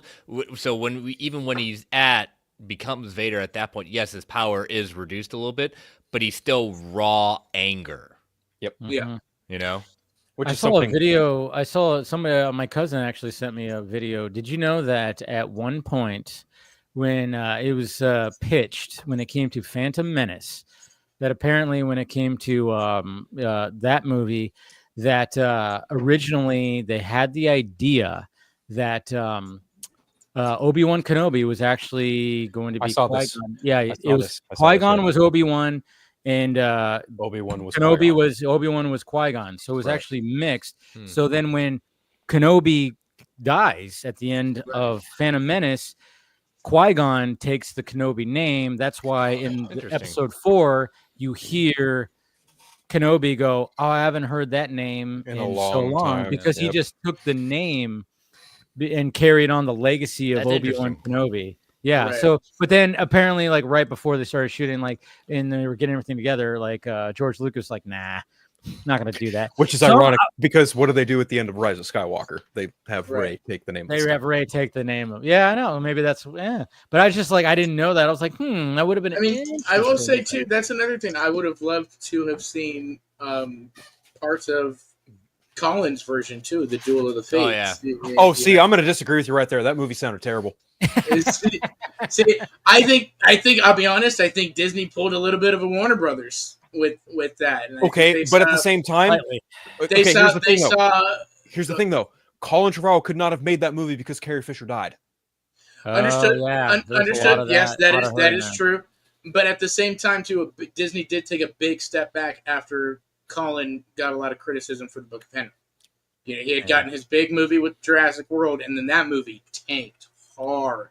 And all of a sudden, it was like, is he writing it? Is he not? Then there were issues with his draft, and then he was gone, and then JJ was back. And I feel like Disney pulled a little bit of a, Well, you know, they Actually, saw his. technically, they had a guy named Jack Thorne come in right before Trevorrow left. He did a rewrite, and then JJ came back. Chris Terry was brought in, and they were filming the movie. I and also did a rewriting it on the rewrite fly. too and added a few things, you know. as Chris tends to, because Yeah. he's the smartest one of us all. Oh no. You're an educator. I'm just saying. You're part of that. You're part of that. Appreciate He it. got But we got Lex Luthor joining in right now. there he is. There you Yeah, look at that So- shiny melon of yours. Oh my God! I didn't Whoa, even whoa, whoa. recognize you. Did you have Wow. like blonde hair? What the I hell? did. It's all going Okay. for charity, so it's Good. it's good. It's Yeah. nice. Cool. It's I Yeah, actually Jolly prefer- Ranchers. Yeah, no, I'm all out. I got to get them for the holiday season. I'll walk up to people in the That's Santa me. I'm Claus the one with line. the long hair. I'm the long-haired Lex Luthor. Yeah, yeah, exactly. Yeah. So no, people always say like, oh, why? Like in the winter is gonna be cold. No, it's the perfect time because like toques go on very easily, and here it's not a mess. So can get cold here in Canada. But yeah, no, it's good to be here. Two Beanies things, come on a one. lot easier, right? Yeah, exactly. Yeah, two things. So- One, obviously, shout out to Mr. Tony Todd, rest in power. I know we'll probably Yes, talk for sure. about him, but yeah, rest in peace. But it sucks. We're getting that age. We watched with the kids Harry Potter tonight for the first time in 2 years. Which We're gonna one? The watch first them one? all. Yeah, the first one. We're gonna watch them Okay. all, and we're at that stage where it's like that line from Babylon, where it's like you're watching ghosts because it's like Oh, I 60, know. 70% of that cast is gone, and it's like, You know what's funny, man, Travis? Oh, it dude. sucks. You know what's really funny? I've been on a Harry Potter kick. I did Sorcerer's Stone Mhm. 2 days ago. Day after that, Chamber of Secrets last night. Prisoner of Azkaban tonight. Goblet of Fire. Nice. I'm Yeah, curious, some of has- those fall seasons, you know. Has so. anyone read The Cursed Child? Because there's a play going on here in Vegas of The Cursed Child that I'm thinking about going and checking out. No, I've- I'm never curious. I read the cliff notes of it. I have no desire to read it. Yeah. But then the second thing is most of the time, me and Phil are pretty opposed on our Star Wars takes. But one, I always agree with them that Rogue One is always very overrated. You guys are watching a different movie. Two, It's a mess. everything he said about Kylo Ren is white. I know people always put Vader power level above because like, oh, he's mean and powerful. But like, I think that's the point of Kylo Ren is he could have been even more powerful, but it's his like self-doubt that holds him back in those Yeah. Oh, for movies. sure. Like he's always like, because the shadow of Vader. And I'm also with you on the Trevorrow thing where I didn't think that movie sounded good at all. I think there's like some fun stuff in there. Like There's Hux has like a Sith Slivers collectible. of good ideas. There's Yeah, but- slivers of good ideas. On the whole, when you read that whole, and again, you never know, right? I If haven't you read the dig whole into- thing, but yeah, I've never read the whole thing. I've read like the plot breakdowns, and obviously you see all the images.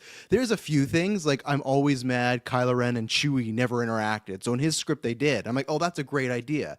Like it's so weird that you would think up until whenever Luke took him, he grew up with Chewie as like Right. Sure. uncle yeah. and the fact that they don't say a single word. They don't even look at it. One time Chewie looks at him, he shoots him, right? But the Right. fact He that there's roars. yeah, the fact that there's no interaction, it's so odd. So They also I'm- have like an exchange in Rise of Skywalker, but yeah. yeah, right, very briefly, yeah. But it's just like something of like that would have helped to me, like get him to the good side even more. But I'm with Dave. For me, that's my biggest gripe with the sequel. Not my biggest, but one of his like they should not have Pet killed him peeves. off. Even then, there was rumors that he was kind of like, hey, I don't want to come back for anything. Just kill me off. But Harrison Ford said the same thing. I know. I was about to say like Twice. Nice. Right, and Yeah. he came back. And I always said, like, I wish they, even if they didn't want to make him like with the crew at the end, just have him do like a self, like what Yoda did, right? Like, hey, I did a lot of bad shit. I'm gonna go on an exposition and Exile, leave yeah. myself, exile. And then it's like, hey, let's say we do, if this ends up being episode 10, right? Either you could go to Adam Driver and he says, hey, no, I'm good. I don't want to do it. And you go, okay, we asked him. He's still in exile. Or he says yes. And it's like, great, we can pick up and he gets back in the adventure. But killing him is always like, Well, ah, now, like, why shut the door? admittedly, right? We never, it's the whole thing. We never see the body. It's That's Star my hope. Wars. Yeah, we never, We we can never never- saw his force. I'll be ghost either. and I'll be honest. I would love to see more of like if they decided to do something like that and focus on Ben. Well, in whatever fairness, type of in way, I would Ahsoka, love they to see show that. Ahsoka communicating with Anakin Skywalker. Yeah.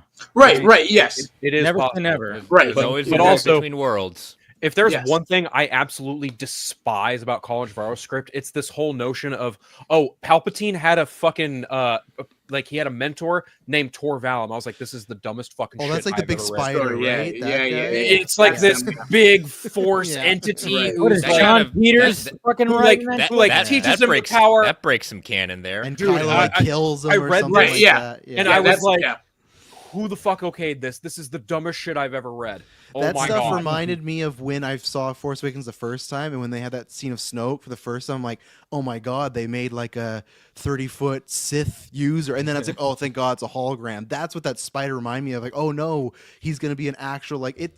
It's very. I don't know the best way to describe it. John It- Peters got a hand in that one. 'cause we all That's- know yeah. Nine Spiders. yeah, it almost that funny enough. Harry Potter it feels more like that in like a fantasy, and it's tough because Star Wars has fantasy elements. But that for me, I agree that was another too far one. And again, who knows? Maybe if they made the movie when it translates from script to page and then the screen, maybe it would be great. But from the ideas, I wasn't a fan. The whole weird ending of like Kylo gets turned into like he's super evil, and then he gets I think he ends up like turning back into like his 10 or 15-year-old self or something at the end before he passes away. It's like it's weird stuff where I'm like, I don't know if this would have worked. And not that I love everything with Rise of Skywalker. I have lots of issues with that movie too, but yeah, and who knows? The Kinberg thing, let's see if it rolls cameras. You know, like I can't Honestly, get if worked it's up even about true. it. I'll say Who this. knows if it's even I'll true? say this.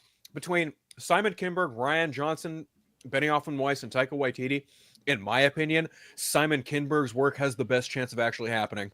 That's Oh just me. yeah. Well, yeah. again, the fact that he Part helped of craft it. Rebels. Yes. That's He's that's already the been biggest part of reason. it, so that's probably why they're bringing him on. I do think But- Ryan Johnson stuff is still going to happen. I think it's going to happen No. after Knives That's Out. No wishful way. thinking. Nah. That's Yeah. wishful thinking. I don't think I that's don't- going to happen. no. I don't think. I think we're long. Again, the Yeah. word is it's never been canceled, but the word is that they're waiting on him for Knives Out. So I don't think so. and we'll see it'll what be happens. I just It'll don't- be the same don't thing know. as Taika after I can't remember what he did. What was it in? What was God? What's Thor the Hitler 11. movie? No, what's the Hitler movie? Love Thunder. No, what's Or the the Hitler movie? next Jojo. Rabbit. So at Yeah. one point it's like, hey, he's doing Jojo Rabbit, and then after Right. he's doing. Which is Star actually a Wars. good movie, by Yeah, the way. I love Right. that movie. It's great. Yeah. But then Probably the best movie he's ever made, but that bar ain't high. no, I agree with you. That is his best one. But then after JoJo, it's like, okay, he's gonna do Star Wars. Then like, oh well, Right. you know, Thor's good to go, so he's gonna do that. But after Thor, he's doing Star Wars, and every time Right. it's like and that to me is like Ryan Johnson. I don't think that'll ever happen, just because the Last Nah. Jedi stuff. You know, maybe I think the biggest chance is you could get him to direct a Disney Plus episode one day again. But Yeah, don't forget about Looper. We talked about Love that Looper. on Fanimated.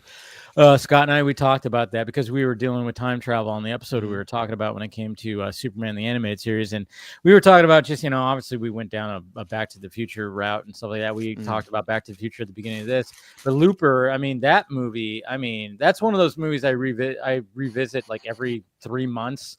I'll just like see it when I'm scrolling through. I'm like, oh yeah, Looper. Fuck it, let's watch Looper. Looper is great. just fantastic. I love it.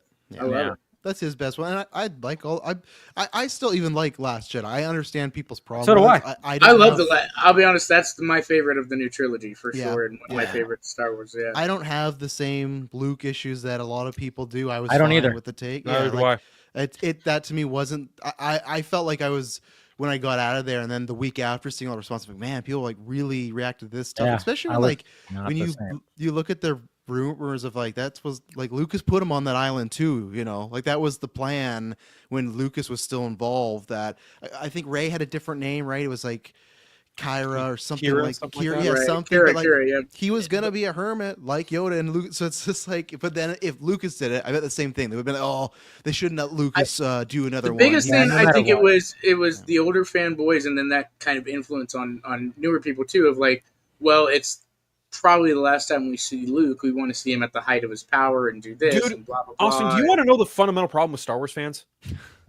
Is it the I same probably fundament- agree is with- it the I same- probably is it the agree same- with you. Is it the same They're not- fundamental problem with every fan base? That They talks- do not. that they're they not have- open to anything. No, they do not fucking understand how the Force works. They don't understand That's it. how this universe works. They Right. just Not how think the Force that everything works. needs to be like the original trilogy, and it needs to be maybe kind of like the prequels, but better if I had written it because they think they fucking know better when they don't. But They even know- more so because know- they do. were They know kids. fuck all about how this universe works. I'm sorry, I don't give I a shit. wanna if it's disagree. like, dude, I don't. I'm not trying to take it out on you. I'm just saying, like, when I know. when I see I agree. these thumbnails and these idiots and this like, oh, this is garbage. Oh, agenda. Oh, da da da. And I'm just like, what But franchise again, have you been watching since you were do you- fucking 5? What are do you you talking think- about? Do you think that's because that when they were 5 to 10, they were watching this, right? They get the idea of like, oh, in the future he's this mad, powerful, this, that, blah, and it gets stuck in their brain of like, this is how I have to see him I'm taking in these movies, Yeah. because That's that's what another that's what I think it is. It's a big thing of, at least especially with the last Well, shot. I mean, I think it's just I think like when it I mean to me it's like see I love Star Wars, but I'll even say like I didn't even like really talk about any of that. I didn't post about it or anything. I saw it and I was like, okay, who knows if that's true? And I'm like Simon Kinberg, I don't know. Did not even think about like how much involvement he already Could have had. gone with the writers of Venom. Ooh. Well, yeah, he's like. I'd say he's- let's stay 2 stacks. Oh, Yeah, he's a man. good studio pick. It's just it's Studio pick. That's yeah, a good. That's it's- actually a Yeah. good. Yeah, it's a good way to put it right there. yeah. 'Cause I had no idea about the like that he had like already had his fingertips in it when it came to Rebels and Yeah, stuff Rebels like is that. I was good. like, oh yeah, I remember But- hearing that he was already involved with that. The the tough part that Star Wars has got going right now that they're wrestling with and have been wrestling with for a while is, they supposedly jettisoned the whole Skywalkers at that point. Like, it's done. But then a lot of things, not everything, but a lot of things that they've tried to, okay, this is what's going to connect this, and it hasn't. And so they're having to strike this understanding of a balance between, well, we tried to, you get things like, you get diamonds in the rough like Andor has been, the first couple of seasons of Mando. Ahsoka has been probably, mid-tier. I'm a huge Ahsoka fan, but like mid-tier, going back and forth. Book of Boba Fett was a miss. Well, except for but now see that would be the only one that I say is a miss. I'm sorry, even I defend the Acolyte in a lot of ways because a lot of people, like Phil said, either don't understand or don't follow the lore of Star Wars and claim that it broke about. I think the Acolyte for me had it just the main. There were writing issues in it. The main character was not interesting to me. Like the other characters were more interesting. I wanted to see more Carrie-Anne Moss and Master Saul. And I understand that, but at the same time, Star Wars, especially with these, like, they're always telling a bigger story. Yeah. And so with me, this is just the beginning of a bigger story. It wasn't the best writing of it, but there was a lot of really interesting things in there. To that point, where I'm getting at is, they were, if they stuck to their guns, if they didn't pull what I'm calling now the Warner Brothers is, oh my God, we're panicked, we're going to throw the baby out with the bathwater. Like you can still, like, again, there were aspects of the Acolyte I had issues with. There were aspects I really like. I wanted to see the story continue just to see where it was. Because, again, it was building towards, okay, this isn't the final chapter. This isn't a one and done. It was never built towards a one and done. This isn't the greatest thing, but there's enough interest to keep watching. And so... And I would have. But now, if you're saying, like, what are we getting? 10, 11, 12, a whole separate trilogy. No one can really decide what they're talking about. Like, the lessons they need to learn from the sequel trilogy is what I said earlier.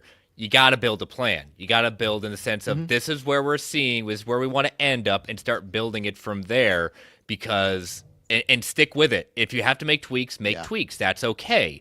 But Star Wars, the only thing they've really committed on long term since the sequel trilogy is Mando. Yeah, true. To that point, when it comes to anything Star Wars related, not pertaining to the Skywalker saga at all, and creating fresh new characters, but still set within that world, making it feel authentic to that world. Rebels is the only thing that has been universally loved and adored by most fans, if not all of them, who created it, who had a hand in it, who's co-creator, Simon Kinberg. If you have him... It's a family. It's family. Right, and if you have him developing the trilogy, you have him developing... That's funny. If you have him developing a trilogy, here's where they're learning from the mistake. You have one guy writing out the trilogy. So right there, you have a guy going, I have a plan. Cool. Right. Stick to his fucking plan. Let him do the thing. He's been in this universe before. Let him cook. That's exactly what I was going to say. Because even though Lucas didn't direct all the originals, he still had writing credits on these. He's producing all those. So same thing. Even if Kinberg, if another writer comes on and polishes it up or does another pass on it and you get a different director, like I think that is a good base where to me, it's not an exciting pick, but it's not an awful pick. And it's that idea of, okay, this guy could make the outline, what is it called for TV shows? The show Bible, right? Like he can make a trilogy Bible for, hey, this is our set of new 4 characters. Here's some classic characters you can play with. This is what we want to do and go and have a point. And like Chris said, don't pull out because that's what happened with Last Jedi. Like that they saw the reaction and they got really scared. They went back to JJ, which I liked because I like JJ's work. And I don't think I think those films kind of fight each other. And I think everyone knows that. But I think they were just like, okay, even Rian Johnson, right? They announced that trilogy before the movie. And even then, also, Travis, to add to that, they were even in like simpatico on what was happening in Last Jedi. JJ gave his okay, like, yeah, sure, do whatever the fuck you want. It's not my movie. Yeah. And then that movie comes out and he's like, well, fuck, now I gotta do different shit. And they were that's why they announced that trilogy. People don't forget, like they forget it. The Johnson trilogy announcement came out before Last Jedi released. Right. So Lucasfilm was so confident, and I think if Last Jedi was loved, he would be doing that trilogy. They'd be like, oh, well, they still keep a lot of confidence in him because it's still the highest rated critic. You know what's really funny? Of, You guys know something really that funny? show. Yeah, but Which but Disney, but You guys Disney wanna know does, something really does funny? look critics at are that. paying. The critics get their free screenings. It's the fans that And gotta that's- pay and buy. You know what's really everything. funny? And that's fine, but they still look at that over. I'm not saying you're not right. I agree with you, but they still look at that over the audience. You know what's really funny? And it's- Is like, go watch the behind the scenes making of The Force Awakens, and then go watch the behind the scenes making of The Last Jedi. It's two very different conversations. Yeah. The behind the scenes making of The Force Awakens is JJ and Kasdan going, we want to make a great Star Wars movie. And in my opinion, they do, because The Force Awakens is my favorite of the three. Yeah, I So agree. it's mine. You get to The Last Jedi, and it's all about Rian Johnson this, Rian Johnson that.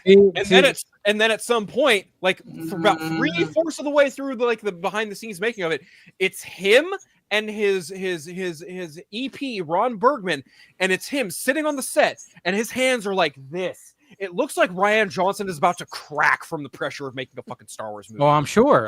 There's got to be a lot of pressure doing that. And The thing about The Last Jedi that I think was like the mistake was, in fact, announcing that, oh yeah, Rian Johnson, we're going to have him do like a follow-up trilogy. And then, I mean, if you watch the problem is like, what was great about the original trilogy is like Empire Strikes Back, which is, regarded as, the best of, a lot of people, obviously it's subjective, but for most people, it is like the best Star Wars. But it was just like, and I remember, what was it in Clerks, even Kevin Smith, when they talked about it, it's like, it ends on a bunch of downers. And it's just like, when you have a trilogy, you have to have that middle piece that just bridges both so well. And it shouldn't feel like a complete movie. And sadly, when it came to Last Jedi, it almost ended like it was the last one, because you had everybody just like, okay, yeah, Luke died and whatever the heck. But then everybody was just like, hell yeah, we did it, Oh, guys. I hate the And then ending. They're all like smiling and laughing. Yeah, and and then you have the fucking You've broom got boy. Rey holding the pieces of the lightsaber and like, oh yeah, we can fix this. It's like, Yeah. you sure about that? Yeah. So like it just didn't I'm- feel like a good middle piece. At least when it came to that, it had potential to be, but it just felt like it was setting up Rian Johnson's new trilogy more than it was setting up the final movie of this little trilogy. And that's why I think that's where it really fell flat for me. Other than that, I did like Last Jedi. Like for me, I've always maintained that the best thing about The Last Jedi is The Last Jedi. And that, I mean Luke Skywalker. The best thing in that movie is Mark Hamill as Luke Skywalker in that film, because everything he does, not only does it just piss off those arrogant dumbass fanboys, but like everything he does in that film just completely reiterates just how fucking flawed the Jedi Order was. Like he even makes it a point to Rey, like, the Jedi were so fucking brought up in their own hubris, they didn't even see Palpatine coming, and that was their ultimate downfall. Like and that's a good part of the Acolyte, what they're hinting at. Yes. Right. And I'm so fucking mad that we got a hint of Darth Plagueis, and because of man babies bitching and that fucking budget being so high, we're not going to get any more of that. Oh yeah, Plagueis, you ain't seeing for like another 10 years, unfortunately. Bro, Has anyone told you the tale of Darth Plagueis? Yeah, when I was yet. writing my reviews for the Acolyte, and I was like, oh, is Quemir possibly fucking Plagueis? And then they show Plagueis in the final episode. I'm like, God damn it, yes! And then they announced a month later, Acolyte canceled. I was like, God damn it, no! Well, and that's that budget might have been its downfall, because I think there was a large part of the downfall. I think there was enough there to go, like, even with all the man babies and hate and stuff. If we really push and try to make season 2 better and stuff, there's enough interest there to keep people like going, okay, you got Plagueis, you got Yoda, and you know what's really funny? You got this conspiracy, You know what's really funny about that? I don't mean to cut you off, but like the funny thing is like, Superman and Lois, completely different conversation we're having here, but just hear me out, okay? We have a show that has been consistently pretty decent, gets a slashed budget for its 4th and final season, and every episode thus far has been good, if not borderline great. Okay, there's some tropey things that they do, sure, but this last season, every comic episode, book show, it's okay to do that. Right, but my point is like they still slashed the budget. They still know what the fuck they're doing. I'm like, you could have done the same thing. You for know fucking Acolyte. why? Writing is always the key. Fair point. Yeah, Right. and that's where it's like, yeah, And look, yeah, writing as far as the Acolyte, they had some issues. I would say mainly in the dialogue. It wasn't the story. I would push back, and motivations. I get you, but I would also say just the way the show was written as a whole and Like the executed. execution, yeah. Yeah, the way the show was paced. Sure. It was paced very, very poorly. Some flashbacks should have happened sooner, for fucking sure. I will give you that. Yeah. Well, and that's what great. like what I Chris agree. was saying, and I was talking about this with the guys at Geekverse a couple nights ago. Is like that's what's interesting, and I'm curious to see if they do ever, cheap plug, if they do ever say, hey, this is episode 10, and I know that because Rey Skywalker, whatnot. Like I think to lots of people in the general audience, Star Wars is Skywalkers. I know during the trilogy, there's so much people being like, oh, let's move away from them. But sometimes I feel like that's the same people that be like, we need more original movies. And then when they come out, they don't go fucking see them. They don't go to see them. Yeah, exactly. And that's where for me, it's like, I think they might be looking at 10 of just like, that is the most guaranteed probably money you can get. If you throw episode 10 on there, I'm not saying it's a billion, what's really but funny? all It's of like- all of them. You know what's get really money. funny is like I was operating under the assumption that the whole Jedi Order Rey Skywalker movie was effectively episode 10, but I guess it's not now. Okay, did you guys hear that the report that that essentially Rey is going to be more of an Obi-Wan Kenobi type I don't character? freaking So know what she- to believe anymore. With Okay, this story. I know that- that's Did you see who that came from though? Oh, Yeah, is that Henry what's Phil's his gonna say name? that, yeah. Yeah, dude, it came from that fucking rat. That's who it came Also, from. But I also think at the Okay, same but time, I'm hoping that that's actually the in case. the past, that it has actually been makes a little reported- bit of sense. It That has I was been talking to my reported from- cousin because he was like, Yeah. I don't know about the Rey Skywalker movie. I'm like, well, from what I hear, she's not going to be actually. I mean, the look, focus. she's the only one who has studied the books of the Force, who has seen all these things, who has, like, gone far with the Force as far as Force healing and these types of things. It would make sense that, she is the kind of, like, mentor. Well, for the most part, I whoever- hope that dickhead gets it right. Anyways, we got Paul joining in right now. Hey, There's Paul. my Hey, guy. Paul. How you doing, buddy? I thought you were I'm calling living. Kinberg that for a Good. second. I was like, I don't think Kinberg deserves that. Give him a shot, No, we'll do I'm it like after. 4 shots. we're still bitter about X-Men. Yeah. Yeah. Hey, no, he Yeah. just has to I'm bring not in bitter that about X-Men. Days of Future Past juice if he can bring that, because that to If me he is can still- bring that, fuck yeah. that's still a top 10 comic book movie for me. Mhm. Yeah, That one, very, very true. But Travis, I did want to ask though, like, how long did you grow your hair out? I've been Roughly 2 wanting to ask. years. Roughly That was 2 years? Yeah, because Yeah, because I remember like how many times you were on here and you said like, "Yep, growing it out." Yeah. And I was like wondering I had to how get it long to the- that actually was. Yeah, I had to get it to the point it was 12 inches to be a wig. So like, there's a Ah. certain inch that you. So you can get. donated it. Yeah, we sent it to Nice. Wigs for Kids in British If you had Columbia. a so- good Nice. fucking head of hair, Yeah, buddy. yeah, You had so- a good, I wanted to put my Yeah. fingers through it. Okay, Now I it's don't me. say that a lot. all I me didn't, now. I didn't have enough to Yeah. give a wig, but yeah, I donated mine. I grew mine out for a year and a half, so I Yeah. That's I enjoy good. doing No, that. I'm glad you did that. I enjoy it. But It's my, fun. my This- I was gonna say before Paul says something on the Stars front that if Rey's not in it, that would be a big mistake. But at the same time, if you look at every trilogy, the main characters have always been someone new, right? So it's like Yeah. I understand if she's not, it's episode 10 to 12, she's not the main character, but it would also feel very weird if she was just non-existent. So I think her being in Obi-Wan, and I also don't want her to die. When they say Obi-Wan, I hope it would mean like a supporting character. If she just gets killed off in the first movie, it's like That would Daisy suck. Ridley's only a better actress than she was when she started. She's in her mid-30s. People like her in general, so it's like keep her around, even if you like, whatever. She doesn't have, she can go on an adventure or get fake killed off, but don't like what they should do? Obi-Wan her. They should make her lose a limb. They should make her lose a hand. Yeah, sure, No, perfect. yeah, Robot he- arm, good. Fine. Yeah. Why not? Anyways, hi Paul. What's up, Hey buddy? guys. What's up, we, man? we were really deep in like Star Wars conversation. So No, I love it. Yeah, I mean, okay, so first off, I'm gonna just say how I feel in general, and then I'll just give my general thoughts. Oh, but- I've heard this before. I'm gonna mute my mic. Oh, all right, Calm all down, right. Paul. down. Phil is down. already Sounds torturing like He is- Phil's got no. thoughts against it. I mean that jokingly because Paul and I talk all the fucking time. We have talked about Star Wars, specifically Right. like the sequel trilogy, Acolyte, all that shit. Like we've It's had that we've type had- of. I have a feeling I know what he's going to say, so I don't need to chime in. I'll just put it that way. well, you Okay, got that's two, too, that so. No, I healthy mean- debate.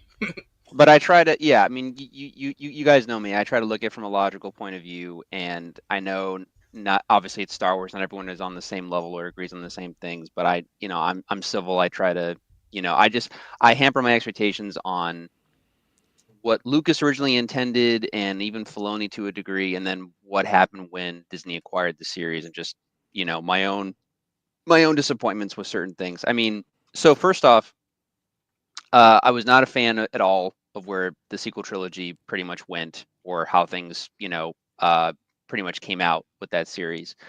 Uh, as far as like other things like the Acolyte, I think Acolyte had immense potential. I think there was a lot that they could have done. I personally wasn't a fan of, and again, I went in with an open mind. I wanted to give the show a chance.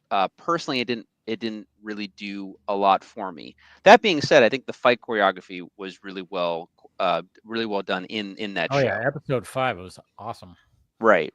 As far as like, Rey, and like, I like Daisy Ridley. I think she did what she could given the material that she was given, but I don't particularly care for the Rey character. I liked her in Force Awakens, but as the other films came out, I liked her less and less, and just like, I just didn't care about the character anymore by the time the series essentially ended. I do recommend that you got, because I obsessed over the sequel trilogy in a sense for a long time, but the best way that I could articulate that, and how I feel about those movies overall, and I'm talking from an artistic point of view, not necessarily my own expectations or whatever the case is. There is a tremendously great video on YouTube. I highly recommend it. It's from a channel called So Uncivilized, and the guy himself who does the video also has done many other Star Wars related videos that I find to be much more open-minded about, about Star Wars in general. It's done from a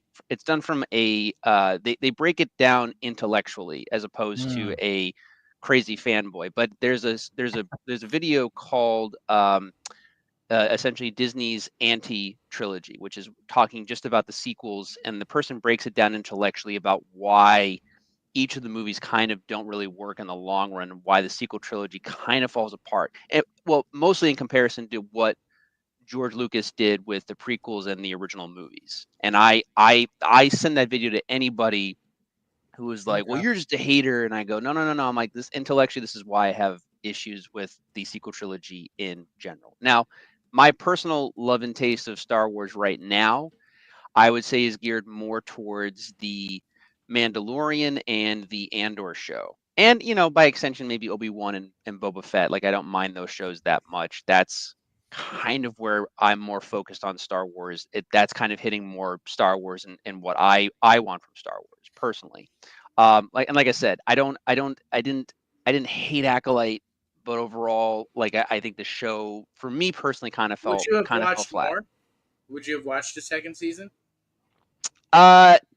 Honestly, just out of the interest of like you said, I didn't love it, but like honestly, I wasn't sold. Like I think I would have avoided the second season until like unless someone came forward and said, "Hey, they do maybe this, and this. You should check it out." In the same camp. Yeah, I would have had to hear other people, like, not to be mean, but I was happy it was canceled, so I didn't have to cover on Geek First, because we cover them, and it's a job still. It's my second Travis. job. It is, right. but like, I was like, man, I don't really want to talk about this again, and I was like, okay, good, because I just really wasn't that bad. Yeah, it was that. Well, bad. I mean, yeah, really? but I don't think it's like the worst thing ever. It's just like I would give it a failing grade out of 10. The biggest thing was like the main character just was not written well at all. That was my issue. Was like, and I get that. But I mean, like, but you still had characters like Soul and like other, like, but they were pushed aside to like really show this right here, and I was like hoping that, like, again, Carrie-Anne Moss and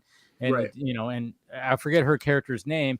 I mean, I knew it was going to be like, but I mean, of course, in the first episode she gets killed off, and it goes to mystery. But I thought it would have been a lot better if it was just focused on mainly like just that. I mean. Yeah, I know it fits in with like with I forgot what the two main characters, the two twins. But at the same time, I was like the twin thing, and I went, just I don't know.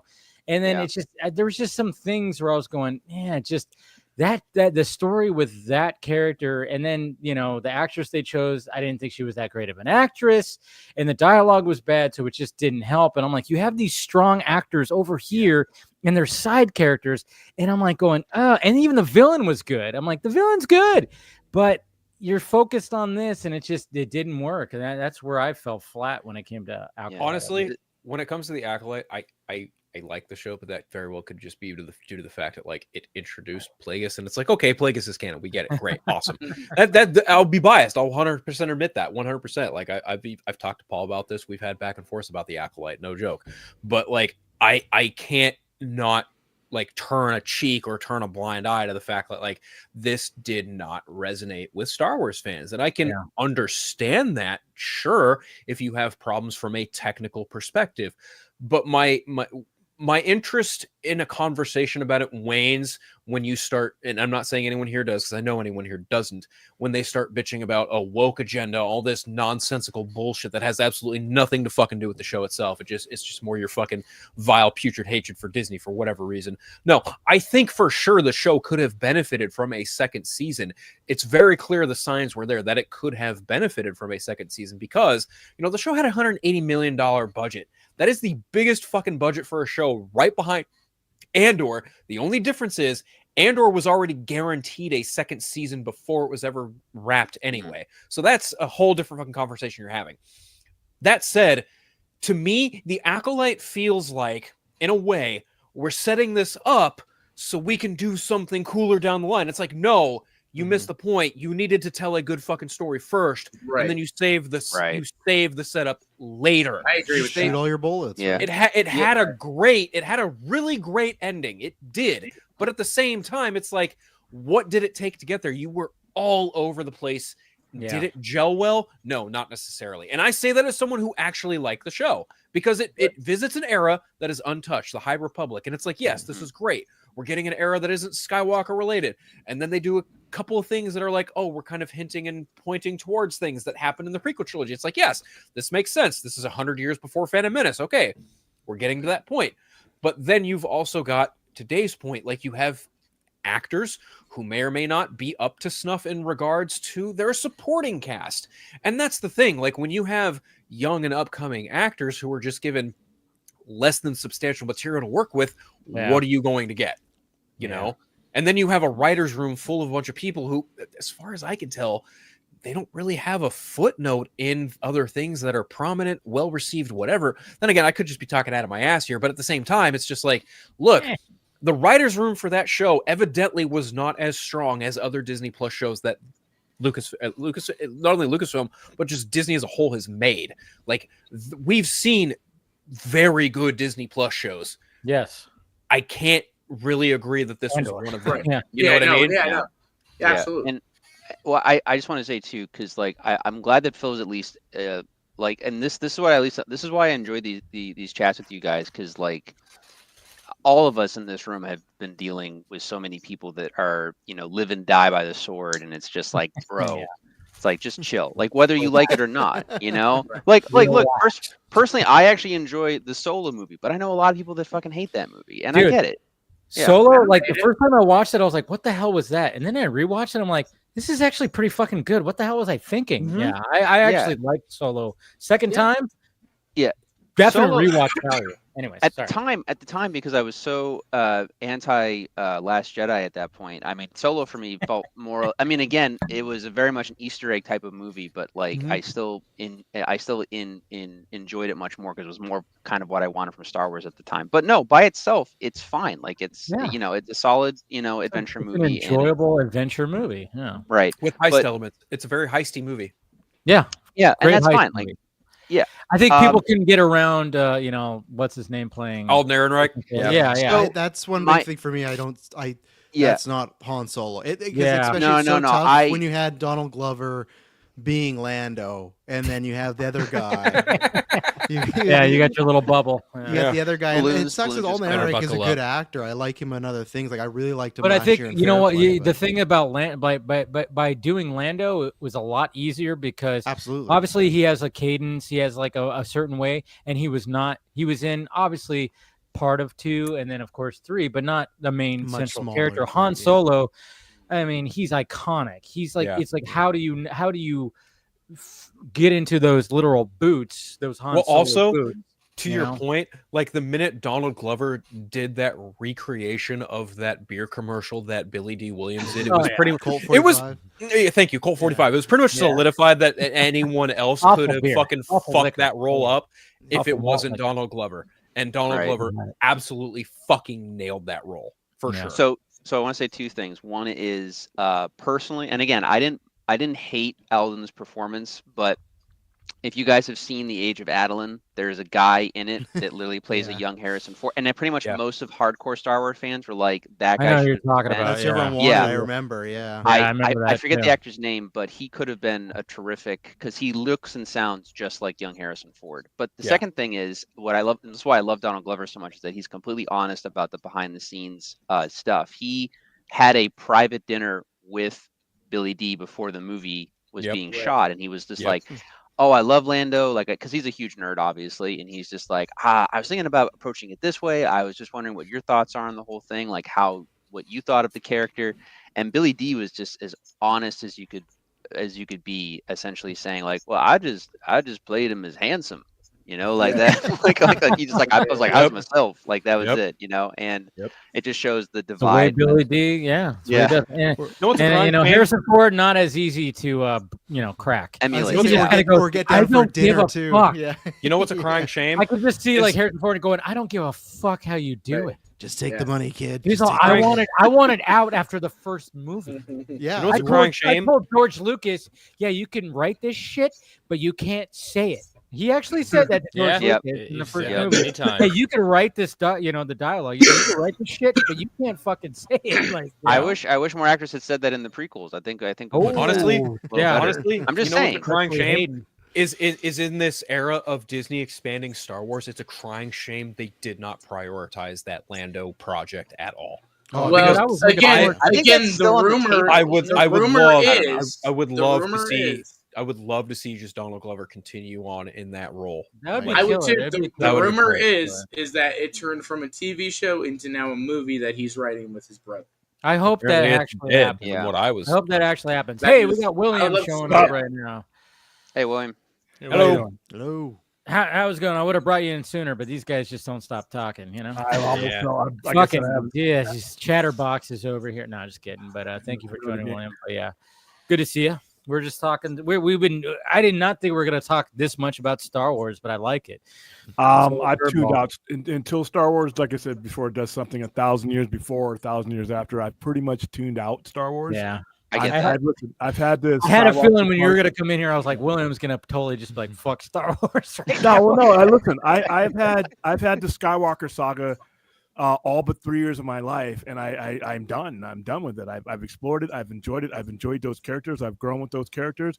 But I think Star Wars progresses with a fear that if they completely move on to something brand new and make it Star Wars and give all the traits that make Star Wars other than Skywalker, that people won't show up. And to me, that's being a pussy. You can't be in a corner office and call yourself producer, creator, or anything and be a pussy. And that's why I think that they've approached it. And as soon as there's any criticism, they fold like a cheap table. I'm terrified yeah. to ask, Sure. but how did you feel about the Acolyte? I'll be honest with you, it started rough for me, but I left the Acolyte wanting to see more of the Acolyte. And as far as it not being strong acting and all that, most Star Wars is bad. Yeah. If you do I the mean, we math- have to remember like that line that Mark Hamill said, like, you know, about what was it, the power inverters, whatever the fuck, when he was talking about Uncle Owen, you know, it's like, yeah. I mean, there's always never been great acting when it comes to Star Wars. So I mean, we look at it through a different lens. yeah, we just we- expect more quality nowadays, I guess you could say. Right. Well, yeah, if you watch Star Wars and take away what it meant to science fiction and fantasy and look at it for what it is, and if you look at Boba Fett sucked. House of Boba Fett was pure Yeah, it was fucking not bad. that great. It was very Yeah. forgettable. Like it felt Yeah. like it the Boba Fett that the Boba Fett scenes that I remember are all from the fucking Mandalorian. Well, first of all, he had about 3 episodes of his own show before he got overtaken. Pretty much. So Yeah, then when that they too. finally, and then they were like, it's like Boba Fett was always like this guy. He was like the bounty hunter of this universe. And then of course you try to put him into this position of like he's taken over Jabba's like throne, and then of course you add more to him where you have these, and he becomes like a honorary raider type guy. It just didn't work. I think I think it's hilarious that the best episode of the Book of Boba Fett. He should have the been more of a episode mysterious character without Boba Fett. Hear me out, okay? Hear me out, because you're kind of in a hard rock situation here with Boba Fett, because you want Timur Morrison to reprise the role, right? Like you want to continue that trend of what was great about Attack of the Clones, i.e. him as Jango and then Boba. Like you want to continue that trend. But at the same time, it's like he is an actor of older age, and he's also not as spry as he used to be. So I can understand wanting to write the character in a way that may or may not benefit the actor in terms of physicality. I get that. But then at the same time, when you do something like Mandalorian season 2, episode 6, where he's just fucking up stormtroopers left and right, it's like, well, you kind of wrote yourself into a fucking corner here, and then being like, hey, I don't really want to make this character a fucking bounty hunter anymore. It's like, no, that was the whole fucking point of the character. You make him the daimyo of Tatooine. It's like, okay, this is going to go either one way or the other way. Which way did it go, right? And it's just like, I'm torn on that show, because I genuinely love Timur Morrison not only as an actor but also as Boba Fett. Like he gives that role life in a way that wasn't necessarily present through the original trilogy. But at the same time, it's like I understand people's grievances of being like, this isn't quite the Boba Fett I remember. And I'm like, I get you, but the thing is like, this isn't the Boba Fett that is not that Boba Fett. He's older, he's aged, he's withered, he's different.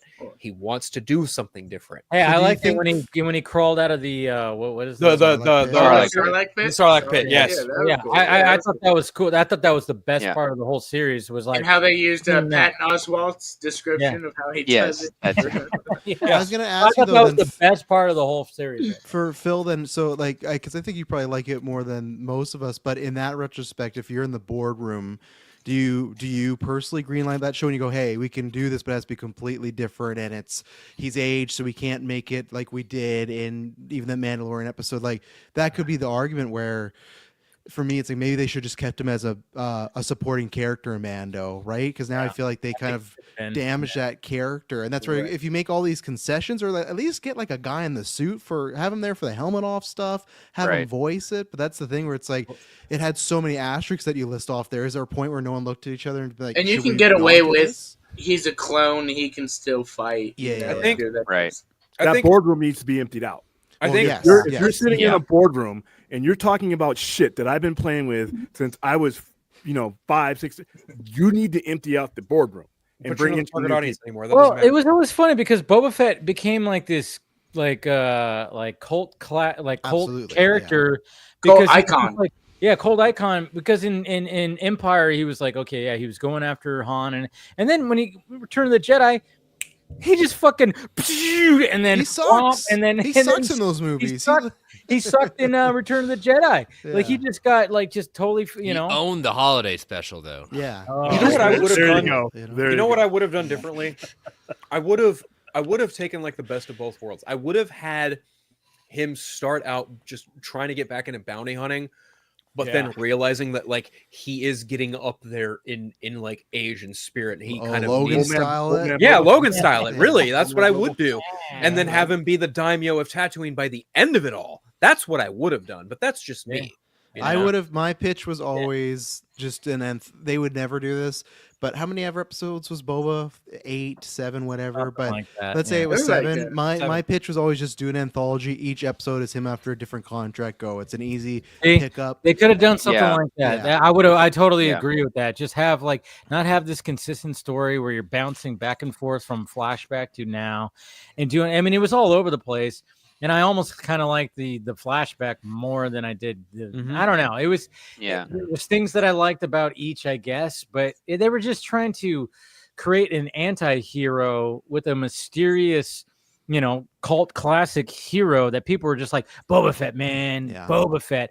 And people were just that they love him for that. And then it's just like, yeah, but you try to add him like as like this anti-hero, and it's just kind of just lost it. And that aura is dead now. The one you described, that is, you can't do that with Boba Fett anymore. That badass. That everyone's like, who is he? No one cares. No one cares. I won't say that, but like to the extent that when Star Wars came back to Disney, everyone's like, man, when are they going to bring Boba Fett back? Like that was one of those questions everyone kept asking. And remember, they were going to make a movie with Josh Trank. They were about to announce that before. That's right. You're supposed to have a movie first. And to title back, it was rumored that Kimberg was producing that at the time. To the point, if we still had that Boba where we were reintroduced to him in Mando, there was a time. He was a badass in there. So I was definitely mixed in the show overall. It's like I agree with a lot of the opinions of you guys, and like I said, like I think Tamura did the best that he could, and I love him as being a character. He had nothing to do with the problems with that. Yeah, no. It's no. He did what he could. I complained about the show. Oh yeah, no, and I think he's annoyed too, which is why he wanted a season 2 to try and work it better and everything. My biggest issue, like and agreeing with you guys. Well, again, I like the beginning of the show. I liked the flashbacks and like showing how he gets from getting out of the Sarlacc pit to essentially where we see him in The Mandalorian, right? And I didn't mind the ending of the show. I liked the battles. I liked him and Mando teaming up and taking back the city and all that and everything and fighting the like I think like him on the Rancor, like all that stuff was cool. I think Cad Bane was definitely wasted. I don't think he's officially dead. I think there's still like a blinking light of life on his chest or something. So again, he'll probably come back in some capacity or whatever. But yeah, it's just the handling of everything and the overall handling of Boba with the stuff outside of the beginning and the end of that show. It feels like, and I think people even made the joke or the meme, it's like the video game where you're fighting the character, like how you see him in The Mandalorian. And then once you get the character, he's not as super powered as he was. And it's like, really and that, funny, Paul? Like I just saw a cutscene. I haven't played the game yet, but it's either in Fallen Order or Survivor. I don't remember which one, but Cal Kestis does in fact come into contact with like Survivor, Prime, like Survivor. It's Survivor. Thank you. He comes into contact with like Prime Boba Fett, and it's like a fucking. He comes across a bounty that Boba comes to get, and he's like, "I'm not here for you, Jedi," and it's pretty fucking cool, dude. Like, I'm just saying, like, I think what they could have done realistically is like if there was a season 2, I think we could have gotten more Prime Boba, and then having I think there could have been a thing that could have happened where even though Boba's older, like he is more experienced, he is more knowledgeable, and he doesn't have to go in guns a-blazing, but they could have utilized something where you need Boba to be a badass. Him trying to do things politically to a degree in terms of like where he's at, where he talks to the syndicate, like him standing there and not like reacting right away, like that doesn't seem Boba Fett to me, even though I know they try to make it a point that he's a different Boba to a degree. Like again, it's in Tatooine, it's in the area where there are no rules, so he could have just gone in there and just shot a bunch of people and just gone into the guy's place. You know what I mean? Like the ending, the more of the ending of the show where they go to, I think the person like one of the crime lords and stuff, and everyone's already dead around him basically because of I forget the name of the character, but the character that's been in the other Star Wars shows, played by Ming Ming-Na Wen. Yeah, and that should have, that stuff that they were doing at the end of that show should have just been the beginning of the show, where like Boba does not fucking around, like he already knows kind of the ins and outs, and he just is like, all right, I'm going to assess this, I'm going to kill this person, and then we take over. Like that would have been more engaging to me than them just kind of waiting and getting to that point. And I think that's partly on Disney's like afraid to show more adult and more like cutthroat stuff. 100%, yes.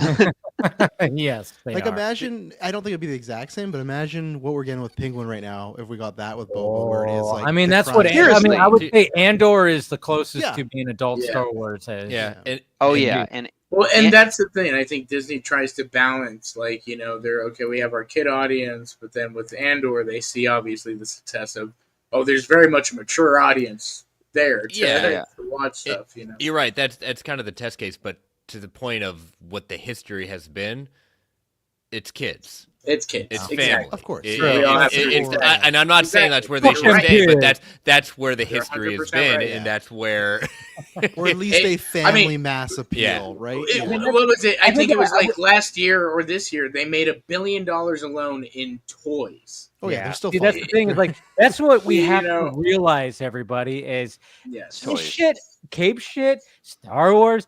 This stuff's for kids. Yeah. And they're just sorry it didn't grow up with them. To our core, but at the same time, it's like, hey, everybody who's like complaining about a lot of things, it's like, hey, wait a minute, we have to remember that yes, they should appeal to try to appeal to the wide audience, but for the most part, we want you as an adult to take your kids to this and you both enjoy it. But mainly they want the kids to enjoy it. So then they buy the toys. Nope, they buy Andor toys. Merchandise. And every now and again we get lucky. I buy some Andor toys.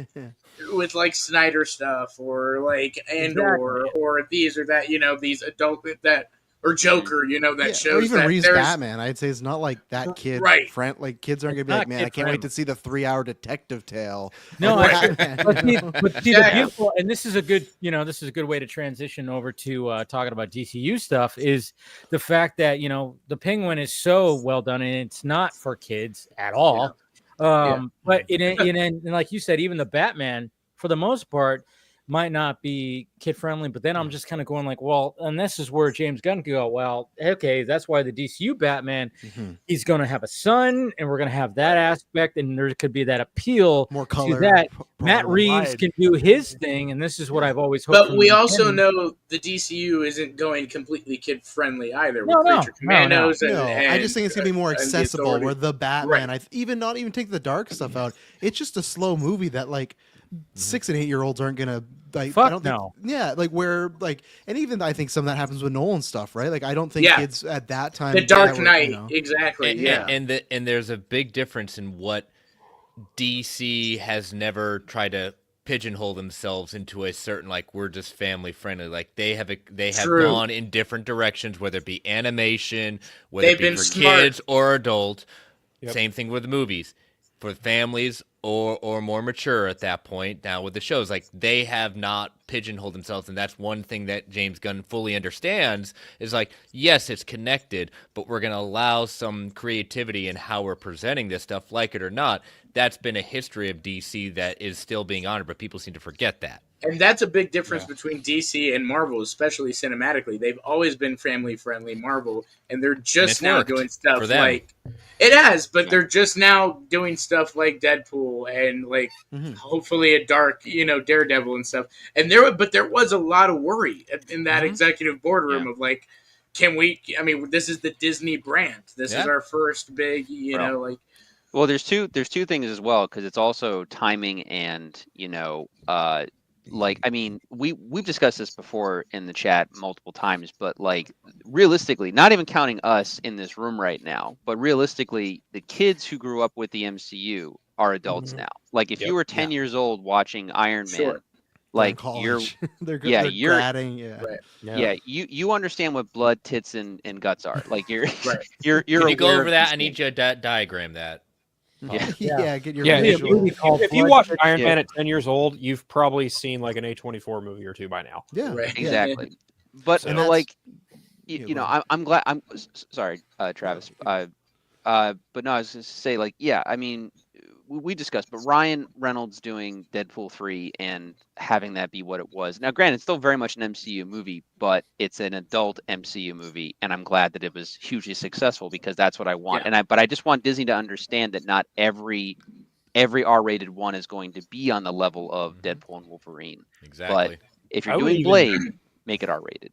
I would even say something like Moon Knight isn't even like your traditional kid-friendly show because it deals with some very like real-world adult ideals and like depression, DID, like it deals with some abuse in that show. That too. It's very awful. when it sets out, and it is. But I think that's the thing with It's a very adult, oriented TV show. And even something like Falcon and Winter Soldier, dealing with like the heavy implications of like race and what it means to own the shield. Yeah. Like it's very adult. That's one of my favorite shows that they did. Yeah. But and that's what that phase was, tangentially about is, loss and PTSD and how do we understand like where we're at this point. Yes, very disjointed, but I think that's, to William's point, I've more appreciated Falcon and Winter Soldier for those conversations that are had and saying like, no, we're not afraid to have this, like it or not, but this is the world we live in. Yeah, now, and then you won't see them go on a normal basis is the Deadpool route. You won't see that. That's why I don't think you'll see an R-rated Blade, because there's a difference between being adult themed and being vulgar and gore. And the only way you need to make a Blade, in the MCU R-rated is if you're going to be chopping off arms, heads, and limbs and doing things like that. That's what I'm saying. He's got the Blade, which he should be. Yeah. Exactly. Werewolf by Night made a pretty strong case. I'll just say that. What's up? Yeah. Werewolf by Night made a pretty strong case for having Blade be on the more mature side. Right. On streaming was great. On streaming. That was really good. Streaming just doesn't transfer things to the box office. You're talking force multipliers and things like that. What are people? That's a family outing type of situation versus you viewing on streaming. And I think that, right or wrong, that's the way they view it. The way that they get, when you're talking about Blade, right? Yeah, or talking about how would they would take adult theme, or they can do it probably on a streaming, where I don't think corporate wise they want to take that risk on a regular basis when you're talking about a family outing. The thing is, they have to look at like how much do they want to pump into the budget, and like what can you do with like a small budget for an R-rated film, and it could end up being something huge. I mean, like the first Joker movie, for instance, it's like people I don't know. When it comes to the Blade movie, I'm just like, it could be another adult thing that they could put out there, but they're going to have to like keep that money, that budget down.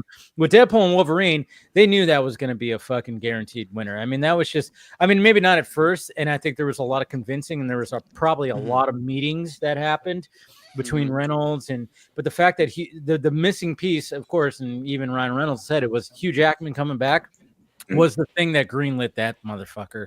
Yep. And they don't have to integrate it, though. They don't have to integrate it into the normal MCU if they don't want to. Exactly. This is a whole other beast. Yeah. And so I kind of like, as much as I'm frustrated with the fact that we're not getting, it was announced fucking 5 years ago. Yeah. And they still can't do it. It's just like they're trying to find that place for it. And I'm like, you just got to give it a low budget. I don't know what they have to give it as, low budget. And I don't know. I honestly, your next Doctor Strange movie should have him in it. Your next Doctor Strange. How this hasn't happened already? That's how he should have been brought in. Yeah. That's he not should have been brought in. Well, he technically was brought in at the end of Eternals, but we don't. Which is stupid. Blade as it sits right now, doesn't in the current MCU doesn't justify that. Yeah. I think the character justifies existence, but I think you got to bring him through the natural course of what you would see him in. When I first saw Blade in a Doctor Strange comic, that's the environment that works and to develop that character. Did not think about. Oh, damn, he would fit. Yeah, wow. The Monty formula, the vampires, the Multiverse of Madness. I mean, Multiverse of Madness was not a fucking child. I mean, that was a fucking horror movie. That was a gory movie. It was great.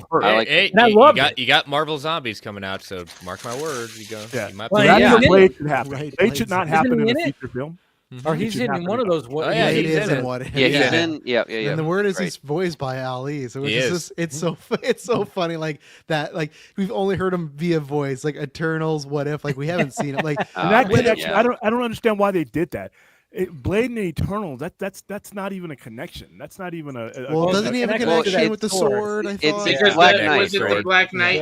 Yeah. That's a very connected with that, which is a weird connection too, I guess you could say. I think the goal was right. They were already, that was their start of setting up Midnight Suns, because it was that's what it was. And then it was Moon Knight coming pretty soon after. Well, and apparently in that first script, Kit Harington was in that Blade movie as well too. So that's Yeah. why I think that's why there was a lot of like, oh, we're gonna go this route. And I'm with whether it's Doctor Strange, I just want him to appear anywhere. Like whether it's Secret Wars, whether they just say, hey, we're just gonna do Midnight Suns and have Blade in there, and if people really like him, we'll spin him off. That's where I'm at the point of okay, of course I want the Soul movie. That's very Rocky, but just I want him in there anywhere, just so because that might help. Because we all know Ali's gonna fucking kill it. So like I just feel like the second he's in something, that will put the fire to people's feet more. Like, oh, we need to see. At the same time, do you guys think that Wesley Snipes might have another go at it? With I wouldn't be surprised. Not a complete relevant. Listen, no. I mean, listen. There's only one Blade, So well, Look, there's two though. listen, Don't Secret get Wars, sticky maybe. fingers. Listen, when it comes to Mahershala Ali as Blade, right? You look at him in something like Alita Battle Angel, and it's like, okay, that looks exactly like fucking Wesley Snipes did almost 20 years ago in Blade.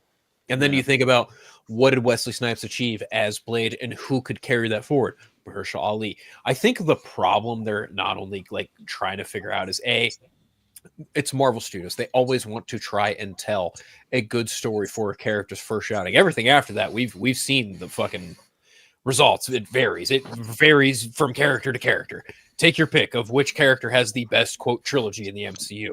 The results may vary, but when it comes to their very first outing for a character, they always try their damnedest to quote get it right. And when it comes to Blade, I think Kevin Feige is playing it smart in that I don't want to retread on anything that Wesley Snipes has done. We've brought him back for Deadpool and Wolverine, but we've also promised Mahershala Ali this role. We need to do something different that has not been done before, but still something that honors the character and be true to who he is. Yeah, True. But there's again, also, I mean, this was the problem that was very different. They weren't planning on Blade. This is That true. was never You're part not of wrong. Blade You are until not he wrong. came and said, I want that role. So the problem, what they've been having is they're trying to figure out a way to shoehorn something into this current phase. And I guarantee you it is no longer in this. It'll be post Secret Wars, because that way they can say, okay, we're not connected to anything. Let's stop doing this connected stuff for everything necessarily. Let's start building different pockets, which is what they were trying to do when we started going to the later phases, where it was like, we're going to have a cosmic era. We're going to have a suspense. We're going to have supernatural. We're going to have that. Yeah, exactly. They're in a universe tangentially connected, but they can live in their own kind of pockets. I think that's what the biggest thing they've learned with this. Yeah, Agree I with mean, honestly though, too. I mean, talking just Blade, and again, I agree with Chris because I think it's definitely somewhat mismanagement as well as just trying to figure out like we want things to exist by themselves, but we also have put out this agenda of everything being connected and stuff. But I mean, as far as Blade goes, I think you really just have to argue from the comic perspective as well as the multimedia perspective, because I think a lot of people would agree that Wesley Snipes' version of Blade really put the character on the map. And for a long time, even people didn't realize that he was a Marvel character. Nobody because knew he people was a weren't- comic. Yeah, book no. Yeah. Nobody. Yeah, no, and that was a whole thing. But I mean, this was pre X-Men. So. The Oh, yeah, thing yeah, is, this- right. This is Yeah. this isn't 1998. That's the problem. It's like Yeah. it's like when we went with the whole. Like I said, nostalgia is like a time bomb. You pull the right wires, everybody makes it out alive. You pull the wrong one, everybody dies. And this isn't 1998. Pretty straightforward, I think. Yeah. I agree. Yeah. This isn't 1998. The But only I- reason why He Blade cut got the red made. cord. The only reason why Blade got Red made is wire. because Wesley Snipes was at the height of his powers then. Yes, he was. Came to you and he told you what he wanted to do, and you Yeah, did right. it or you lost him. And when it comes to black folks, we only had about 2 or 3. Him, Will Smith, and Denzel Washington. Maybe that was about it in the 90s. Hey, So Martin that- Lawrence. But Maybe. yeah, it might have been bad, but yeah, but without him wanting to do that, that movie doesn't get made. That movie No, doesn't get and made. So when he we're wanted looking to at do- Blade in retrospect, you got to be careful there. he wanted to do Black Panther as well at one point, correct? Wesley?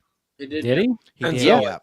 Yeah, but it. Oh no, it- you're right. You're right. It was Wesley. You're absolutely right. Yeah. I It missed was Wesley Snipes? Oh, But wow. I didn't know that. the- I think it was at The- Fox. They at one point were talking about it. So Right. Yeah.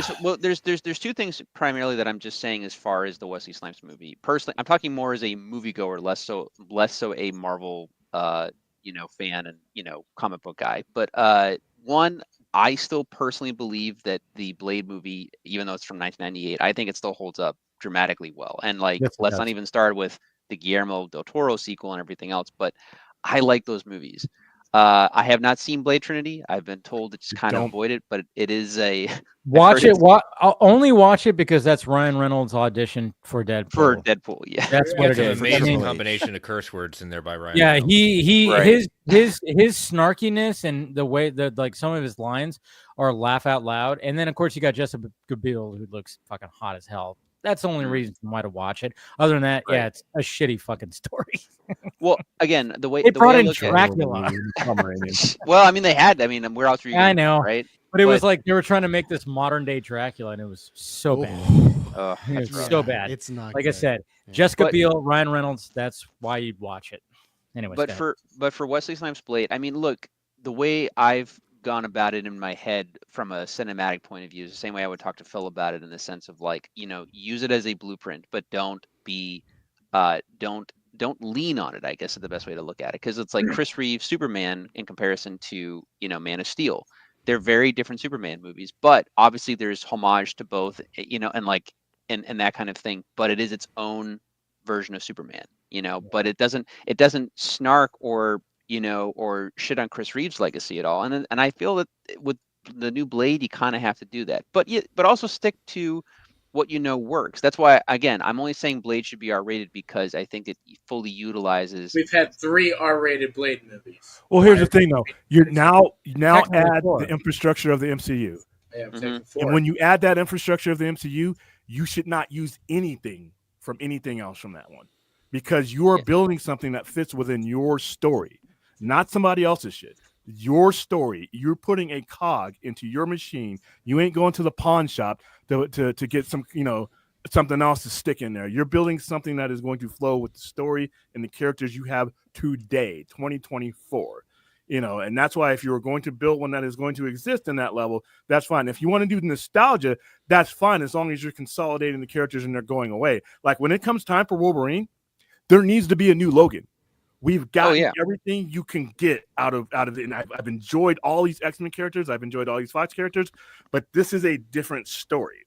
This is a different template, and you need to make things that fit within that. And like I said, a Blade from 1998, I enjoyed the first movie. The second one blew, and the third one is I would pay people to stay away from it. Blue. I love the So I've second only one. the first one for me was great. But at the same time, now how does that apply to 2024 in the infrastructure that I've been building since 2008 if I'm Kevin Feige? Yeah, I mean, I get Yeah. that, but I'm just saying the second one blew. The second second one, one dude. was good. I actually got a refund. I actually got a refund for that movie. That's got- one of yeah. my I'm Oh just my saying God. I'm just saying R-rated, and that they can show blood, and that he kills vampires, and it's brutal. That's all I'm asking. I'm not asking to have they a didn't put on nod Disney to Plus, Wesley Snipes and like do you know what I mean? Like I understand what you're saying, but do you want to yeah. do that in the box office though? Or I'd say do that on Disney Plus, because now you're talking about a family Disney. outing. And, I don't know. well, about that. no, but you know what I mean, because Like now you're Werewolf by talking Night. about Yeah. you're talking about, do we get force people, a family of 4 to go to the movies, or wow, he's chopping off heads and stuff. Maybe it's just me and the wife. No, So you now put I've that. lost You half my actually, revenue. what you do, William, is you put that on the holidays because everyone's going to want to see people getting killed and maimed on the Blade holidays. holiday you know. special. Yeah, I mean, but you- apparently, you- I mean, you- when it comes to Christmas Day, Double this- header with Craven. Yeah, we got Yeah. Craven, we Or- got or just release it Nosferatu, around and then you got a Halloween. sexy thriller named, Baby Girl. I'm like, I'm gonna go to the movies all day. I'm gonna watch some. I'm picking And the movies this apparently- year, family. Dude, did you see My people year's coming up. Did you see like all the reactions to Nosferatu? They're saying like it's Oh like yeah, that looks awesome. it's a naughty movie, like it's an erotic I'm excited. vampire movie. I can't Better wait. Fuck. Sweet. I'm This like, this reminds me exactly of the Christmas year where there was I think it was like 15 years old. It was we went and saw Django Unchained and Wolf of Wall Street back to back. hell yeah. No, no. Dude, the Christmas 50, Day yeah. release has always been a strange thing to me because It's either family or F the family. or it's like, no, if you don't have a family, we got it for you. Yeah, It's yeah. your last You're week before Oscar lonely. The movies Hey. are your family. Yeah. It's your last week before Oscar consideration. Dude, I I'm was gonna say just that's kind of what- wondering. I mean, I might just go like see one of the. I mean, I'm looking forward to Oh, I'm Nosferatu, but at the most, The question out of is, all what are you three, going to choose for that day? What's your first choice? Nosferatu would be the Okay. number one. Yes, for Nosferatu. sure. Yeah. Because If it's you were to- Robert Eggers. If you were to man. see, I mean, yeah, I guess. yeah, I mean, but I want to see all three because I'm like Craven. I'm like, I'm hoping for the best. I'm not. Yeah. I'm thinking Craven's it's a couple weeks earlier though, isn't it? Right? Yeah. I saw Yeah. I saw a headline today where it was like Craven is said to be better than Venom: The Last Dance. I'm like, that's not a big.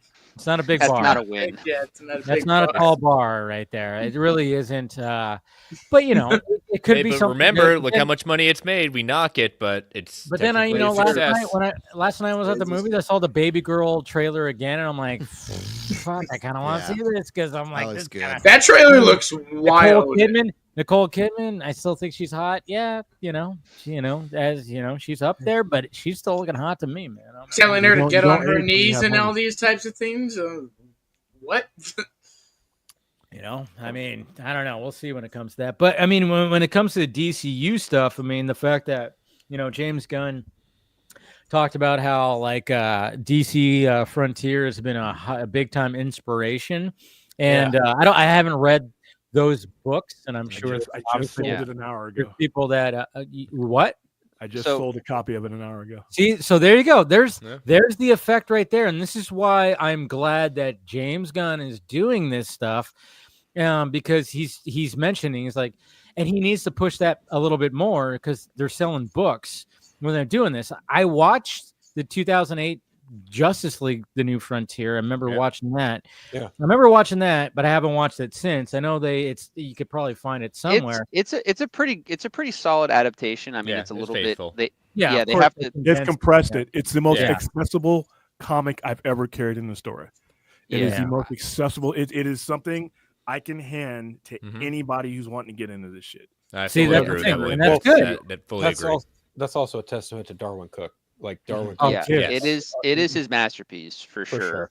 I mean, the thing that I love most about the book is that it on a surface it looks like it is meant to be a whole homage to the Silver Age of DC, but Darwin plays it true to the nature of what the actual 50s were like, mixed in with DC lore and all of the trials and tribulations of like what that actually means for the DC heroes and everything else and stuff. And I mean, you have like government agents trying to catch the Flash and stuff like that. Like it's very, yeah, I can't explain it. It is both simultaneously a book that is a love letter to the Silver Age of DC, but yet it is its own kind of adult book in a sense, and true, and not, and it doesn't shy away from the darker stuff of the era that it's actually trying That's to. a Cold War book for sure. But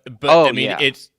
even if like one of my favorite parts of that book is when Batman's talking to Martian Manhunter. He says it took a $70,000 sliver of meteor rock to stop the one in Metropolis. With you, all I need is a penny for a book of matches. It's gold. That you got Batman right there. That's it. And I know. And I love in the film Greenwood is fantastic as the voice Yeah. choice in that. Oh I- yeah, I- no, I know- he's very good. I know Paul is over the moon that James Gunn cited this as one of the influences for the DCU. Well, it's better that than JLI because that's I'm all. at- I know, yeah. William's I'm like, at- all right, I can That's get the thing. forward with that. So that's Love the you, thing. Paul. There's like a lot of JLI talk. I think it's going to be a JLI and New Frontier can maybe hold like a mashup or Yeah. something that he's trying to do. I'm at look. I'm at the point where the movie It's will like come out. pineapple on pizza. Love you, Paul. You know I'm Sounds fucking great. man. I Yeah, know. I'm with dude, you on I pineapple know. and pizza. I'm- Yes. It's all right. God. Stop it with Some- the pineapple pizza. Give me some right now. Yo, Oh, Marv Wolfman just like my thread. Fuck yeah. Nice, nice. nice. There you go. I fucking love Marv Wolfman. That man made one of my favorite characters ever. Deathstroke. Anyway. Yes. Yeah. I had him sign a few years ago. I got the Alex Ross Crisis piece at New York Comic Con, and I had him sign that because obviously he wrote Crisis on Infinite Earths and stuff. Right. And I got that for a friend of mine because I think Crisis and Next to Kingdom Come is like one of his favorite DC stories ever. I wanted him to do it again this year, but they didn't have the Crisis piece, and Marv Wolfman he got sick in San Diego, so he ended up not doing New York this year. So it was a bummer. Yeah. But- Yeah. If he goes in San Diego next year, I'm probably going to bring my Deathstroke Terminator trade paperback and be like, Do it. find this. Yeah, man. Yeah, Marv Wolfman to me is one of the most underrated creators from DC. I mean, he's done some good stuff at Marvel, but his stuff at DC was always just unmatched, great. completely unmatched. Like we're talking about the guy who brought back the Teen Titans as the new Teen Titans. We're talking about the guy who created Deathstroke, the Terminator, Tim Drake. Like this man is a fucking legend in terms of DC lore, straight up. Oh yeah, and Tim Drake to me is probably my favorite Robin. I mean, I love Dick Grayson, but Dick Grayson is kind of almost beyond Robin because Nightwing and everything else. Yeah. But Tim Drake to me is one of my favorites. I love. Yeah, like I remember I started like when the first issues of Tim Drake, when those Robin issues started coming out, I was collecting them frequently. Like, and the fact that it's like, I love it how like when it came to the animated series. And, you know, Scott and I talked about it where when they introduced Tim Drake, they combined Tim Drake with Jason Todd. Right. Yeah. It was kind of funny. It's kind of almost diabolical if you know like everything. It's like the fact that like when Tim Drake gets introduced, or like first off, when it comes to the new Batman Adventures, which is the 3rd season, all of a sudden we got this younger Robin that you just see pop up in an episode, and you just kind of go, if you're not ready for it, you go, what the fuck? Why is Robin like a younger kid now? And it's like, well, it's not the same Robin. And then they finally do the episode of Tim Drake, and it's not the Tim Drake origin story, it's more of the Jason Todd origin story, because he's got a shitty dad and he comes from, you know, he's this, you know, this and this, but at the same time he still has like, oh yeah, but it's still a Tim Drake type of Robin who's smart and everything. You know, Jason Todd was just like flew on the seat of his pants, very reckless, and so they add that element there too, but mostly they're like, well, Tim Drake in this is, but it is kind of funny how they were like, yeah, well, we can't show Tim Drake being this reckless Robin where he eventually dies and then essentially dies and gets the fucking, you know, crowbar to his body, you know. So so they had that's family friendly, you know. Friendly, well, you know, you get lessons learned. Bruce Timm had a knack for just like looking at a lot of stuff that had been done in Batman comics and figuring out a way for the time, modernizing it for you know, a mass audience, a younger audience, a general audience, if you will. Like, I mean, case in point, he basically took elements of Death of the Family and did his own spin on it with Alan Burnett in Batman Beyond Return of the Joker by having Tim be the one as the catalyst for the Joker's return, but also just that whole diabolical scheme of the Joker kidnapping Robin, torturing him to a point of just pure mental insanity, to which Tim just reveals everything to the Joker of like, oh yeah, Bruce Wayne is Batman, Barbara Gordon's Batgirl, etc., etc. That is by and far the most diabolical shit you could have had the Joker do from a modern perspective. But even back in 1988, what was the most diabolical thing that Jim Shooter and who wrote Jim Aparo, like Shooter and Aparo could have done? It was like, what can we do to really fuck with Batman? Oh, well, let's just kill Robin because we don't fucking like Jason Todd. We want to get rid of the character. But it's more fucked up because the fans voted for it. So I did. Exactly. Put out One of the proudest moments of my childhood is killing Robin. If they had Jason Todd become sort of a fourth wall understanding Superboy Prime type character in the comic books, like that would be his catalyst to go insane, finding out that fans actually voted him off. And then, I mean, Red Hood is a cooler character. It was a close vote too. It was a close vote. It was. It worked out for the best. It worked out for the best, you know. Yeah, Red Hood. Thing. It's like, you know, and then we got the Tim Drake Robin, and you know, that was like a Robin. People, like I said, there's a lot of people that seem to resonate with him a lot. I did when I saw those books and they came out. I was collecting the Tim Drake books and then it was just kind of interesting. I was like, because I didn't know back then. I was like, oh wait, this is a Robin book. I'm like, but it's not the right. And then I got to know Tim Drake, and I was like, oh, this is a Robin that is on his own, trying to, you know, and then, you know, essentially he does himself figure out who Batman is. I mean, he's that smart. He's a smart Robin. Yeah, because when he's introduced in A Lonely Place of Dying, he figures out that Dick Grayson is Robin. Yes. Because of the fact that he witnessed, like, Dick as Robin do like a quadruple fucking like mega flip or something off a bridge or off a building, and he was like, that's Dick Grayson. I've seen him do that before in Yeah, a fucking circus show. He the figured it Flying out. Graysons are the only ones that can do this certain trick or whatever the case Yeah. is. Right. And so, but How smart he is. in Yeah. each one of the Robins is a part of who Bruce is. Correct. They're each one of them is an Exactly. aspect, including Damien, outside of the obvious that of course he is. He's his biological son, but I'm just Right. every part of it, they all represent a part of who Bruce is. And that's what I like about all the Robins is they're uniquely different. I mean, you can even put Carrie Kelly into the mix too. Absolutely. She's got her own little unique spin when it comes to that. But I mean, of course, that's like a certain story. But if we're talking about the continuities with the 4 Robins, it's like, yeah, they are a part of Bruce, different aspects of his own personality. And it's like, yeah, and they did a good job with that. You got, the orphan boy who needs, teaching and all this stuff. Dick Grayson teach them. And you got the reckless, you got the smart one who just figure out shit. And then of course you got the angry boy that is his boy that just actually kills. I think for me, like, yes, that actually I don't disagree there, but I also look at Dick Grayson is everything still good inside Bruce Wayne. yeah, right? he's the good side. Yeah. And Jason, he's a good son. Jason is the vengeful, Opposite. angry one, right? And Tim is like all the intellect, the detective. Yeah. And then you've got Damian, who's just brash and a little reckless, but still like A little meticulous. Meticulous, very meticulous. I mean, let's be real. He is trained by the League of Assassins. He's very meticulous and concrete when with he the way picked he that operates. pipe to the Joker was one of my favorite. Oh God, when he comes back to the Batcave and has the fucking head of the villain, I was just like, "Oh, this kid's amazing." It was great. I love Grant Morrison. Grant Morrison. Dad, I amazing. got a gift. Yeah. No, Like a cat I bringing think in a rat.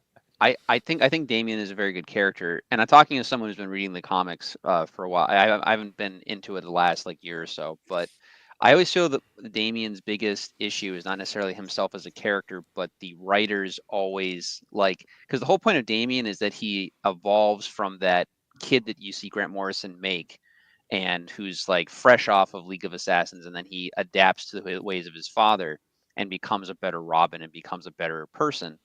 But then a lot of writers will regress him, unfortunately, and then you have to wait for a better writer to come along and kind of write him good again. And then that's really the only issue I've had with Damian as a character, though. And again, it's not so much him; it's more just the writing staff at DC having to keep him. Again, I think the best thing that came out of him recently was the whole stuff with Super Sons. But of course, Bendis came in and fucked all that up, and then it is what it is. But him and John are still very good friends in the books and stuff, which makes me happy. Yeah, So, Peter Tomasi's Super Son stuff with Jorge Jimenez is very, very underrated. so I love good. it. That book is so good.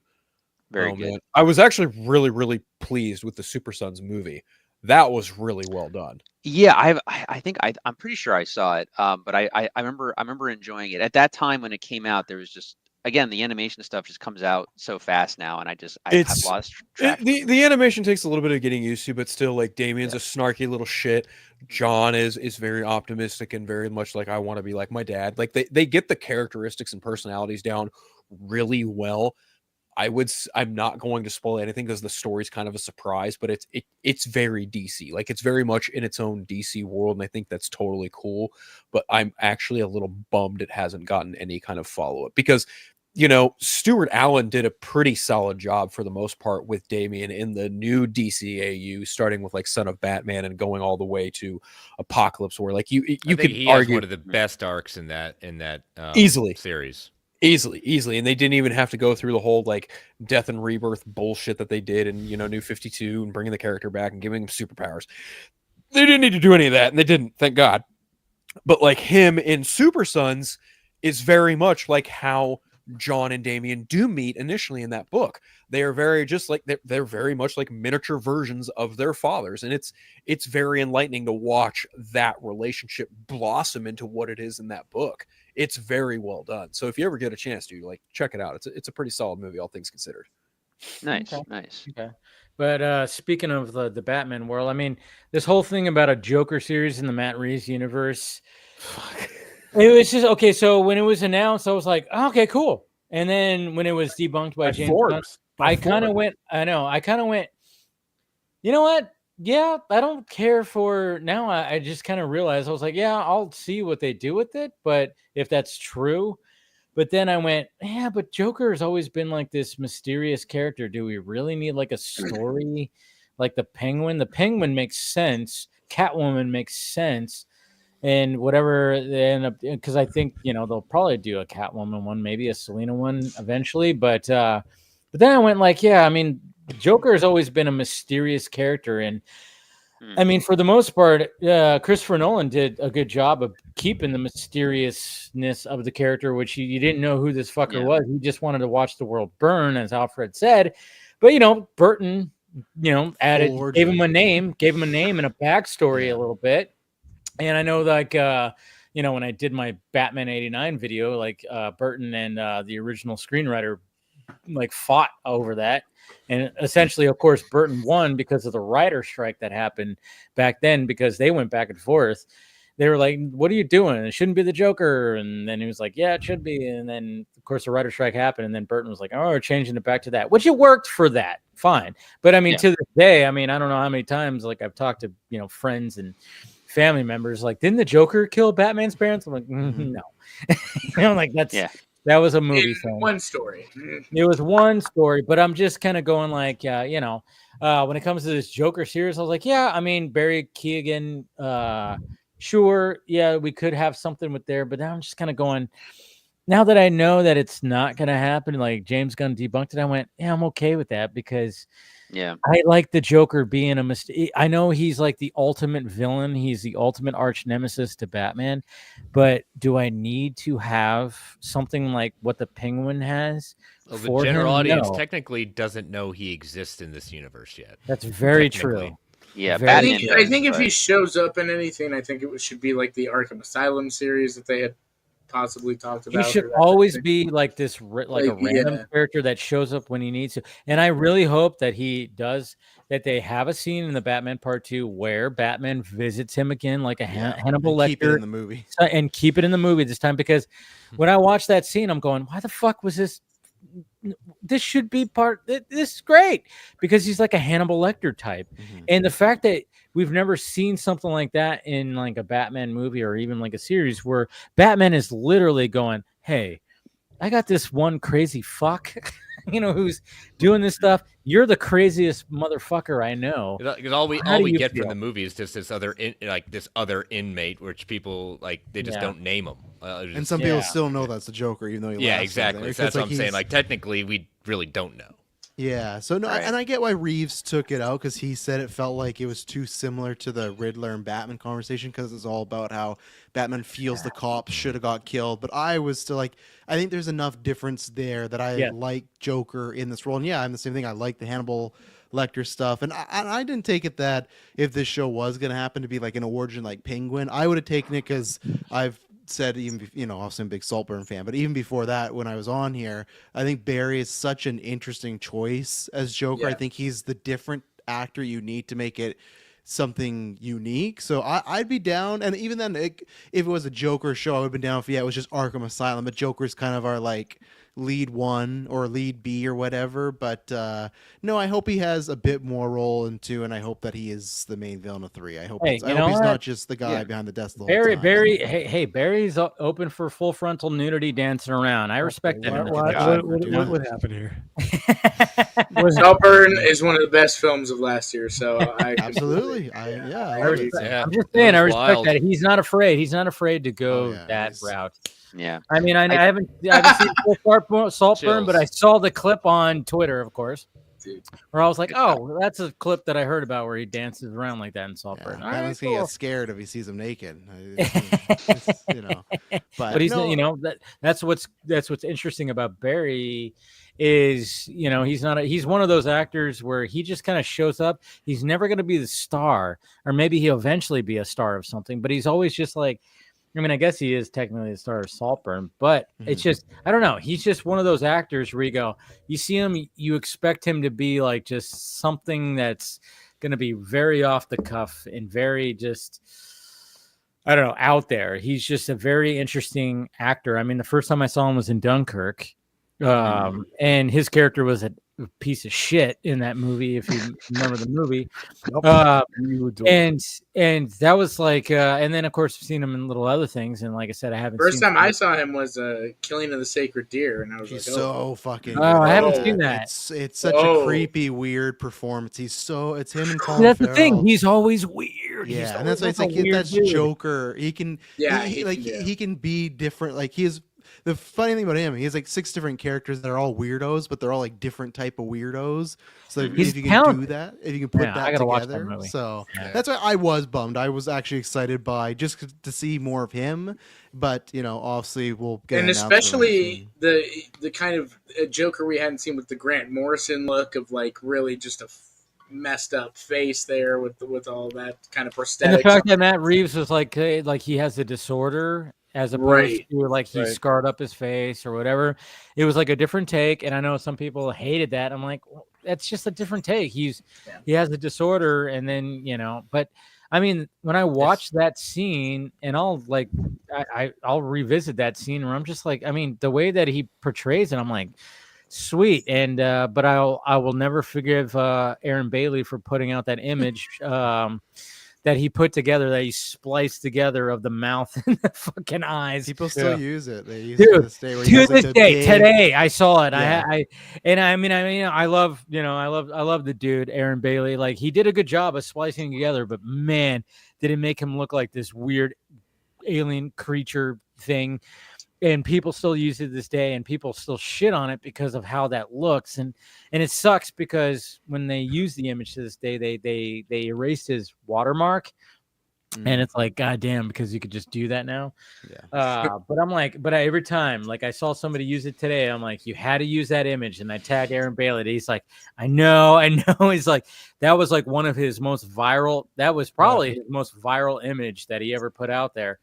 Because it was ammunition for people to be like, what the fuck is this? And I'm like, oh man.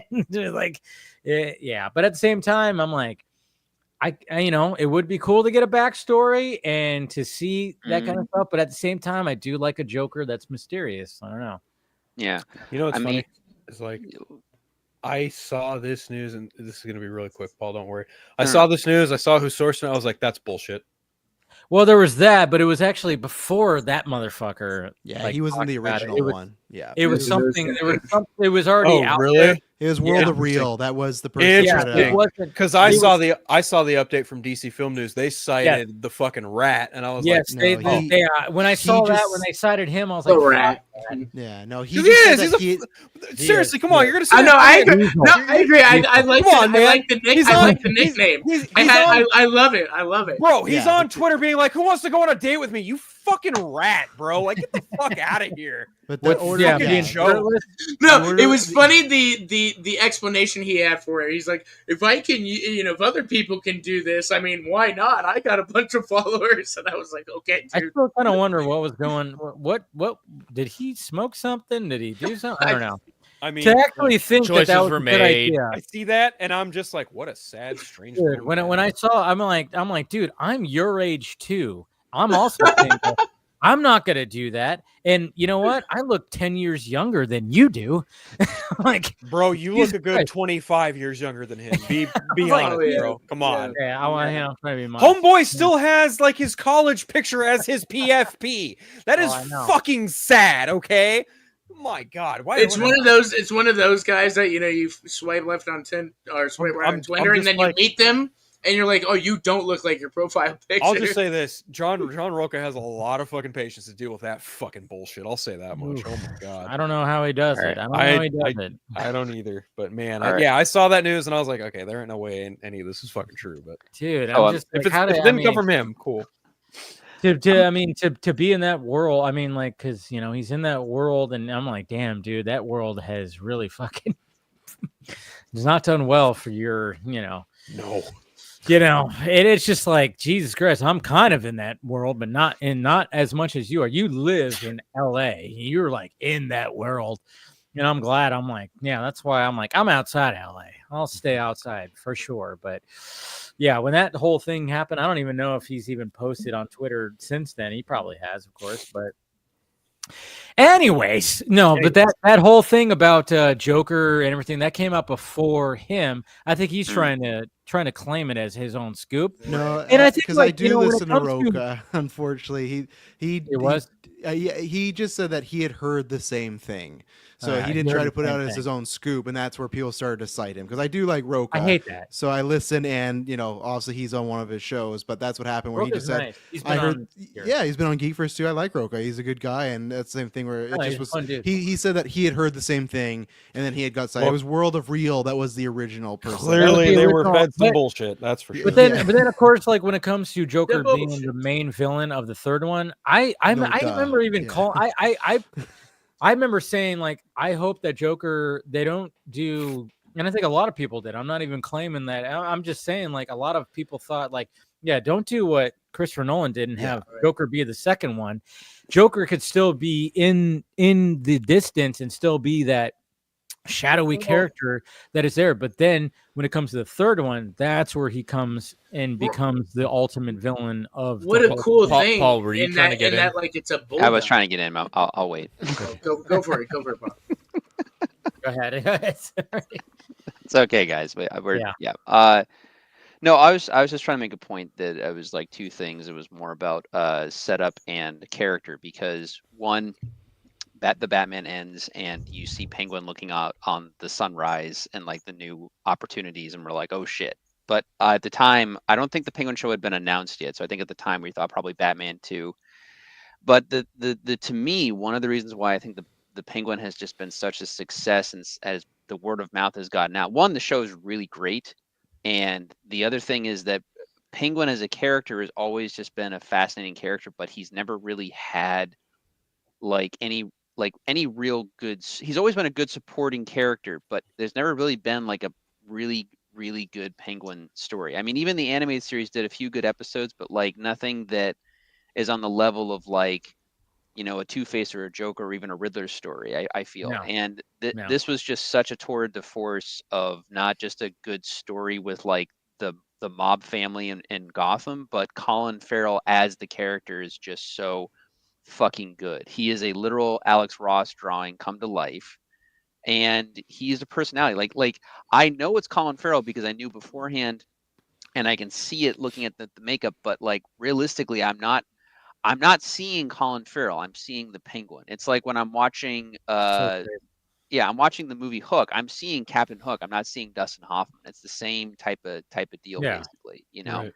So, and I think And that's why. I think Matt Reeves was awesome to do that. I mean, I think even Colin Farrell said that. He's like, why are you going to choose me? Like, we're going to, you know, and I think that's the appeal. And then there's a lot of people who are like, well, they could have chosen somebody who actually looks like that. It's like, no, I think what draws people to that character, I don't know how many times I've shown friends and family. I'm like, you know who that is? And they go, no. And I go, that's Colin Farrell. They're like, fuck you. Are you kidding me? You know, that's part of the appeal to this Penguin character. And, you know, I mean, take lessons when it comes to this kind of shit. It's like, I mean, I think like you go back to like Dick Tracy, like some of those villains in Dick Tracy. I mean, look at how they had to like Hoffman. do up Dustin Hoffman. Unrecognizable. Yeah, as Mumble. Mhm. Yeah, come on. I love that movie, by the way. And yeah. Sorry, go ahead. No, Dave, you're making very good points. I was just saying that, you know, with the Joker at this point, with again looking at the multimedia aspect, I think with Joker less is more. I think him actually being relegated to a supporting role in the movies, I think is better for that version of the character because. And again, I'm not saying Barry is not up to the task as an actor, but like you have so many other different comparisons that can be made and just all these other things. And like, and again, the Joker series, if that had happened, it wouldn't have been the end of the world. Like you don't have to have a background. It could literally just be the Joker, you know, plotting and setting up for the Batman 3, supposedly, you know, whatever he's doing, because the Joker, you can throw him in almost any situation and, you know, the situation will change and get more interesting. But again, less is more personally, because I think him just being a slowly building character in the background and not knowing all of his moves, I think is more terrifying for that version of the character. Whereas the Penguin, you're just like, this guy is barely held together, like with like gold teeth and everything else. Like, how is this guy going to navigate like what's happened in the movie and like what is he going to do to Well- gain power basically. Every episode you watch, you go like, how is this guy fucking surviving when he's like, he's overweight, he's got a bad foot, and it's like, Yeah. how is he even? I mean, but at the same time, he's pretty smart when it comes to the streets. He's very smart. I mean, like, Yeah. numerous episodes, the way that he gets out of things, it's like, oh yeah, because he knows how to play people and he's smart, and it's kind of funny too because what I love about the Penguin, Get out. yeah, what I love about the Penguin is like. You watch that first episode, you start going, man, I'm kind of liking Oz. Second episode, yeah, I'm still liking Oz. And then all of a sudden you start going, well, and as you get on, you go, wow, Oz is kind of a piece of shit. Why did I say I liked him before? And that's what's so good about the writing is all of a sudden you start getting Sophia in there, and then you start seeing how Sophia got so fucked over by her family. And then you just kind of go like, oh, wait a minute. I'm kind of rooting for Sophia now. And because, Oz was part of that, and being her driver and everything. And just basically fucking her over, he was one of the reasons why she ended up in Arkham. It's just like, God damn. And then you see how she starts like, fucking with him now that she's a gigante, she's not no longer, I love that, so I'm like, it's sad. I hate it that there's only one more episode. But the fact that we hate it is good. Well, it Sorry, almost go on. proves the whole line in Shawshank. I had to go to prison to become a criminal. Like, she had to go to prison. She was completely fine. Yeah, she was part of a criminal family, but she was probably the angel in the family at that point. And then one poor word to her dad's like, nope, fine, we're gonna screw you up. I don't care. Dude, that's what's so creepy about that because, like, the fact that he was like he was gonna give her like, hey, when I go, you're gonna get the family, you're gonna get all this, and then as soon as she started questioning things, and then he like noticed that he was like, when she talked to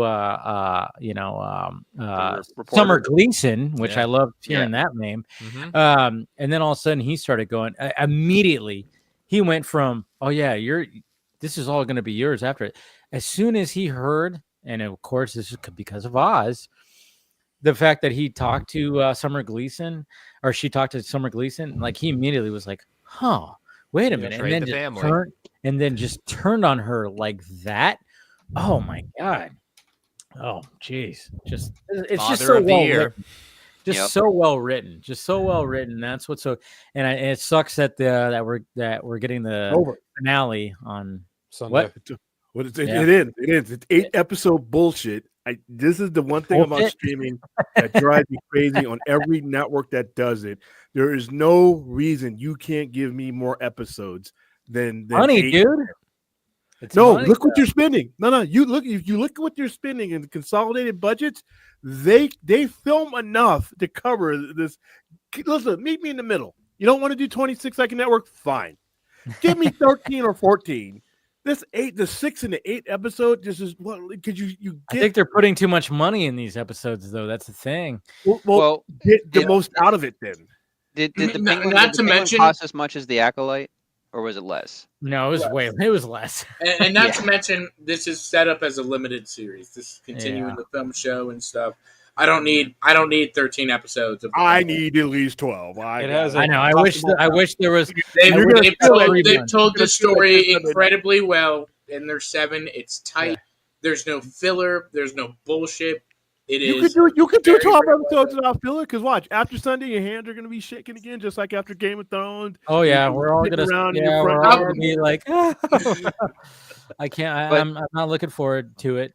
But if I'm mad that it's ending and I want only more, I think that's a good sign. I look at it that way. I agree. Oh, now you got Dune. Yeah. So at least they've HBO. Oh yeah, they got the Dune series coming out. Dune Prophecy or something. Yeah, what HBO Max and Disney were fucking up at the beginning is they would have their big thing, their big swing, and then there will be too much time in between the next thing that they did.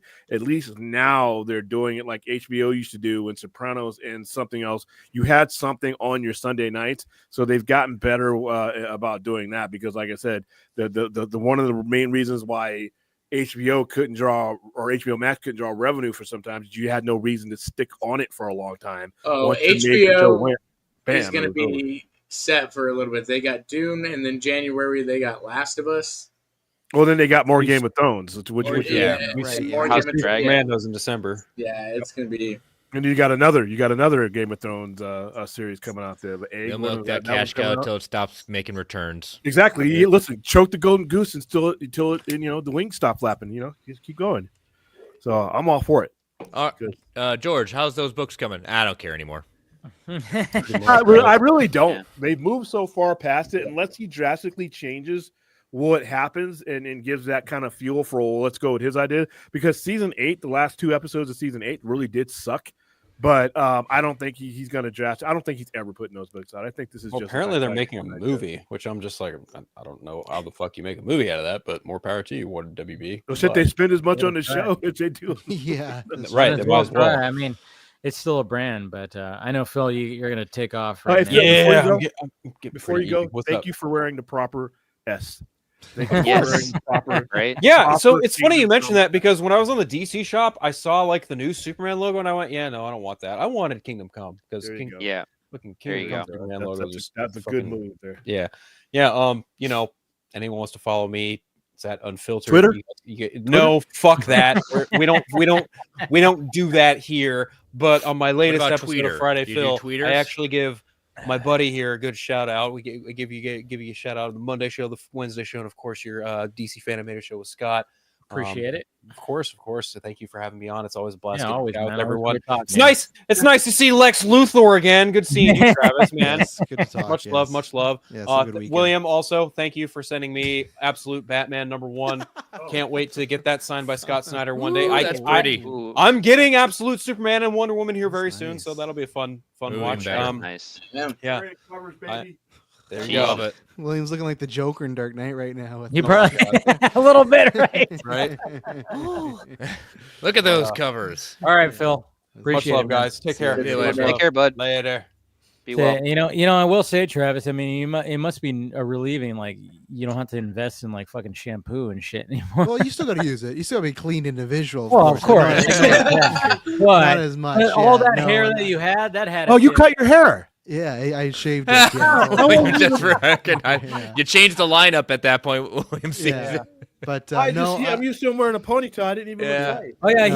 he usually had his hair up. You're right. I will Donated never- or something, or Years. ball drop? Yeah, He yeah. grew it's- his hair out for 2 years, man. Yeah, also he did it for the charity, and then it's going to be a wig as well. So Oh, that's a sorry, good I thing, couldn't make so- that. I No, that's really okay, wanted man. to That's do that. okay. That's Every right, you year were that supposed to be a happens. part of that. Yeah. Yeah, he was on, but every year that happens where someone drops out right away. But that Oh, no, happens it's because fine. like it's a Saturday. It's It's okay. There were busy, some questions on there that were holy shit. yeah. Yeah. How there's about some- my first one? Blank, blank, blank, blank, blank, blank. blank. Good Bye-bye. luck. Yeah, that was. Give me a break. I let the hosts do what they do. Sometimes it's good. Sometimes it's you never know. You know what? But It was fun. It was fun because we all made jokes about like how hard some of those Oh, yeah. questions were. You know, yeah, we still had fun with it. You know, it's Mhm. no matter what, there's still fun that happened with it, and it was for a good cause, and it was fun. It was Yeah. it was a fun Saturday, and I'm glad you guys. How much did you guys raise? so we raised 1402 American, but then it's just under 2,000 Canadian, which it is a Canadian Nice. hospital, so that's the good thing. And That's yeah, good.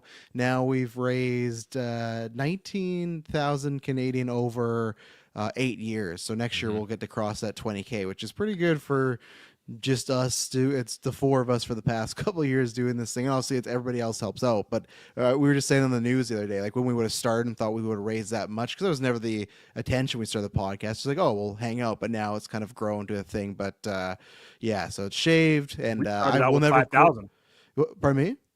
We started out trying to raise 5,000, and that took off. So Yeah, Yeah, no, you never know what's gonna happen. Yeah, and people are great, and that's a good thing. But yeah, I will never grow my hair out that length again unless I do it for one of our movies. It was I respect all, Phil who lives with all the time, all the ladies. It can just be like just even waking up and you're accidentally pulling it, like it's just such a pain. You're sleeping on it, so I won't go that length again ever. That was too much for your. I did. Speaking of one of your movies, I saw your film got accepted to the Las Vegas Film It Festival. did, So- yeah. so That we don't get Nice. notifications till November, but yeah. So we've made it into 6 film festivals now. Nice, won congratulations! one, and then 2 semifinalists. So I'll take it. But we didn't think we'd do like I never know how these were gonna go. We were all rookies and everything, and I said this on Twitter where we had a weird thing where the first one we put it into, we got accepted. So it was like, oh, this is easy. Look at this. The first one we submitted to already got in there.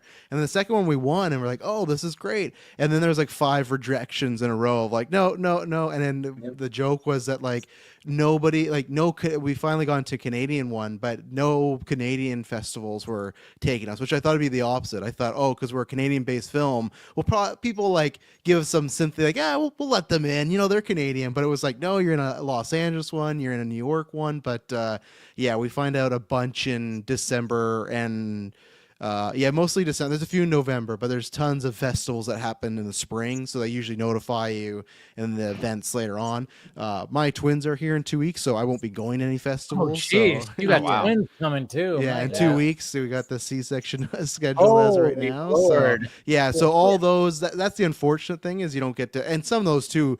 They're like, hey, in a month, you want to come to New York? It's like, I don't have the funds just to jump on it. Right. Yeah. So that's the only negative I'll say to anybody if you're getting into stuff. It's great to be accepted. And you do meet some people, but that's where you have to, it is good if you live even like in an area like Dave, because if you're someone like me in Canada, it's like, oh, you want to come to LA? It's like, I'd love to. And you may, that's the whole reason you go. And even if you lose, it's like you're meeting people and connections, but that's tough. Are you coming to Vegas for the one that you did? Are you? No, that's happening in November, and the kids are coming in a couple weeks. Oh, so that's yeah. No, I no. Next time I'm in Vegas, I want to stop by your shop. But it just was an unfortunate because don't have no problem admitting the twins were not on the playbook for this year. That was a good surprise that happened. So man. yeah. So but no, I recommend if anybody starts doing that stuff, just you gotta not have a thick skin, but like it's weird stuff of like you can, like I said, you get 5 rejections in a row, and then and then it was the next month we had 4 in a row where it's like you're accepted. So it's just you never know which way it's gonna go. So it's it's been interesting to see how it goes and everything. So and some film festivals are really good communicating. Some not at all. Like you're just gonna hear like you get one notification late, like 3 weeks after you're supposed to get it. Be like, yeah, you're in. The film festival circuit has become so weird now. Unless you like make something like that's like gonna get into like the really big ones like South by Southwest or Sundance or those types of things. Yeah. I feel like it's almost better to just release it on YouTube or do like local things and get with your just to get it on your reel and get it on your resume, because that's the other thing. It takes with the festivals, once you submit it, you can't release it for months and months and months. That's why. Yeah, that's why.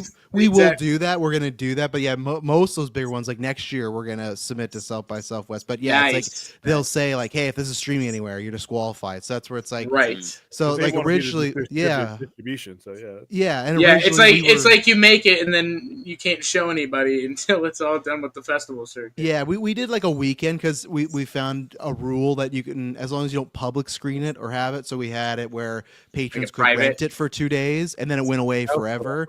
And that was the plan. We were going to release it early next year, but now there's festivals that we've gone into where it's like, oh, we probably won't be releasing this till late next year, just because we want, because you never know. And even then, like, it's like those, it's cheesy, but those nice laurels of the selected by, like Taylor's frothing at the mouth to put those on a poster because they look nice. You get your little banner. It's like, oh yeah, look at us. We got like this thing, which no, like people, my family's like, oh, cool. Like I don't know that, but good for you, So No, but I mean, keeping in the vein of this, Austin, what did you have to do last week? Oh yeah, I did the 48-hour film festival, so that was fun. That was. Did you find a place to do your definitely scene? A challenge. Well, we ended up cutting that scene. It was that's the thing. It was so early on in the that's our first official teaser poster and stuff. It'll screen next or in 2 weeks on November 20th. The Beverly elevator Theater. pitch. What's the 2 sentence? Yeah. Let's give it. So it's our genre. That's the thing with the 48. You have to pick a genre the night of and everything. So we got slice of life. So it's kind of a melodrama. A family dealing with some very real life circumstances and things like that. Child dealing with cancer and all that. Not to give too much away, but. And just kind of the hope that comes from that type of situation. Hmm. I would guess it's a very dark story with a heavy one. It sounds light.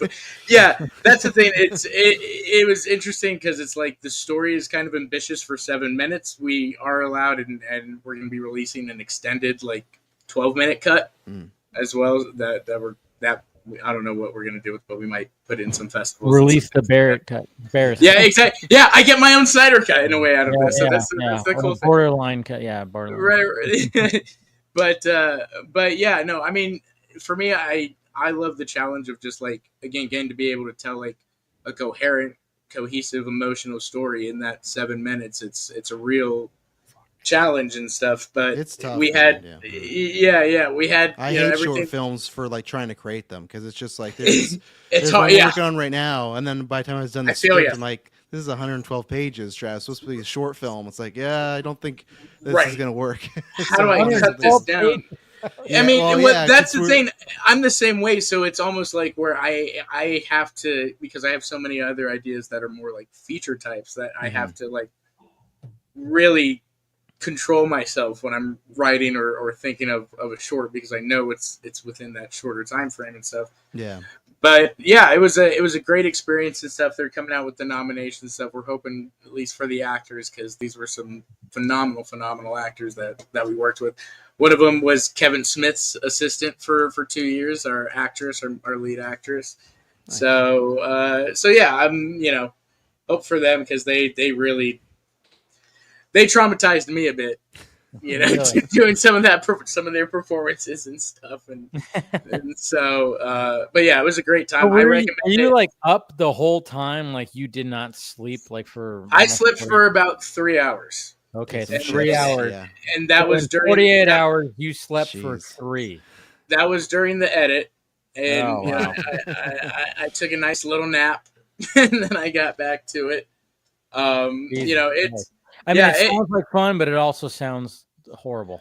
It is. It's both. I mean, but I recommend it to any filmmaker, especially I totally would do that shit. What's so funny is it's everything that would happen, right, in a normal filmmaking process, and everything that can go wrong would go wrong. There are time constraints and all that. It's just within those 48 hours. So if you can do this within those 48 hours, the goal is kind of somebody will look at it and go, well, what can he do with time and some money, and those types. That's always the hope, right? Some production and stuff like that. Yeah. Right. So, but yeah, it's definitely a great learning experience. You learn everything. It's for us, and some teams are very different too. There are teams that have been doing this for a few years, so they're putting thousands of dollars into their things with drone operators and cranes and renting it.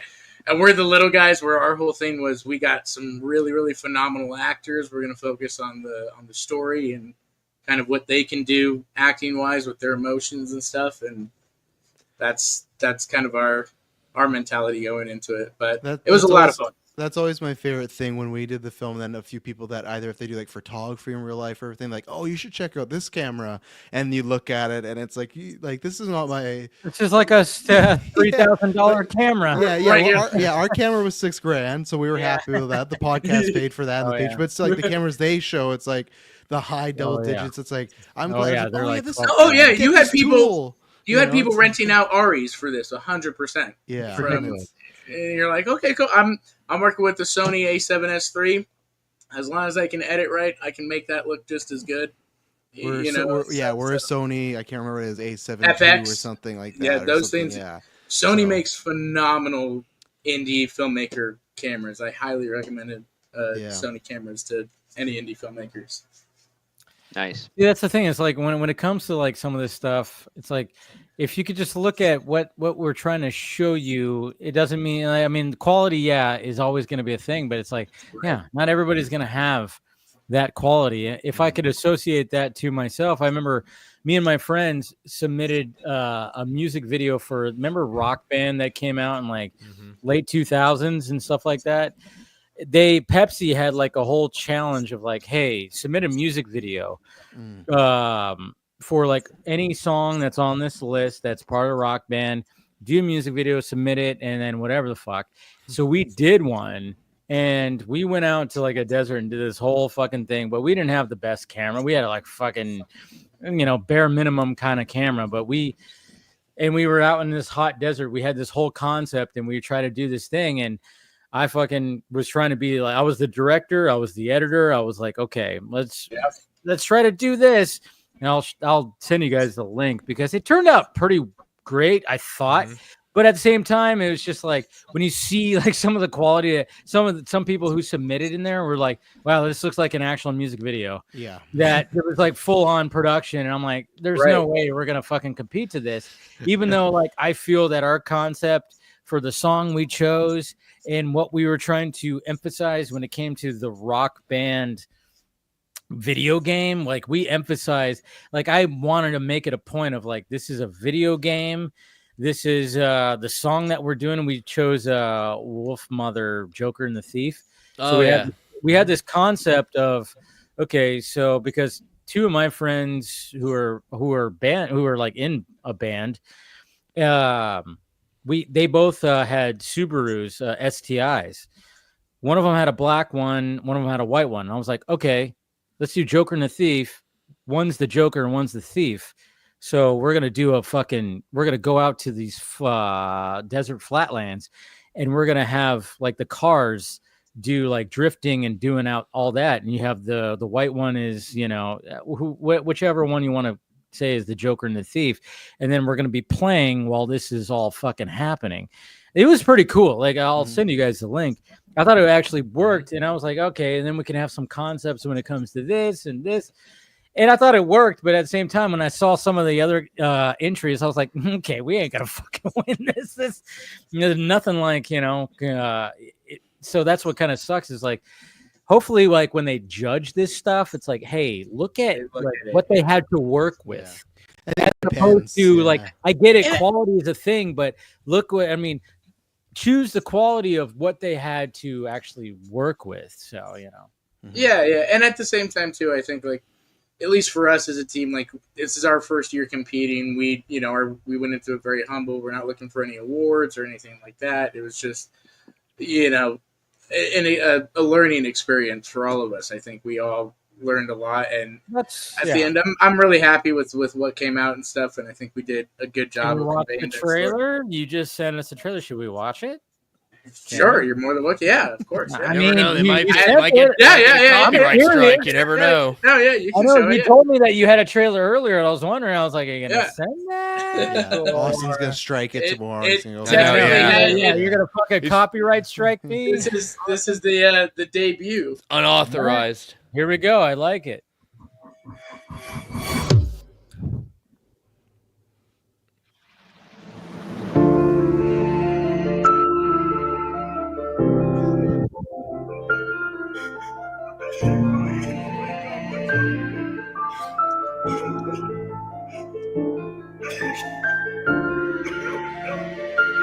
Oh, wow.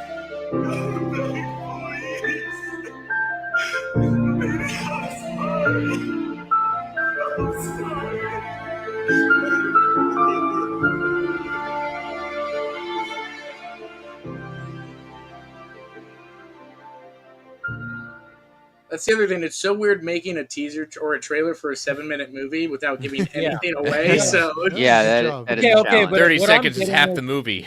Right? Yeah, exactly. Okay, so what I'm getting is, we saw like a young child's hand, lifeless. Something's going on with that, and then you see a couple. Oh, okay, that's what I was kind of getting at. I was like, okay, so I think I see what you're getting at here. That sounds pretty okay. Yeah. You don't have to say anything, but the way that you're looking, I'm like, wow. The first shot is a small child's hand that looks kind of lifeless. Oh, it's intense. It sounds like it is.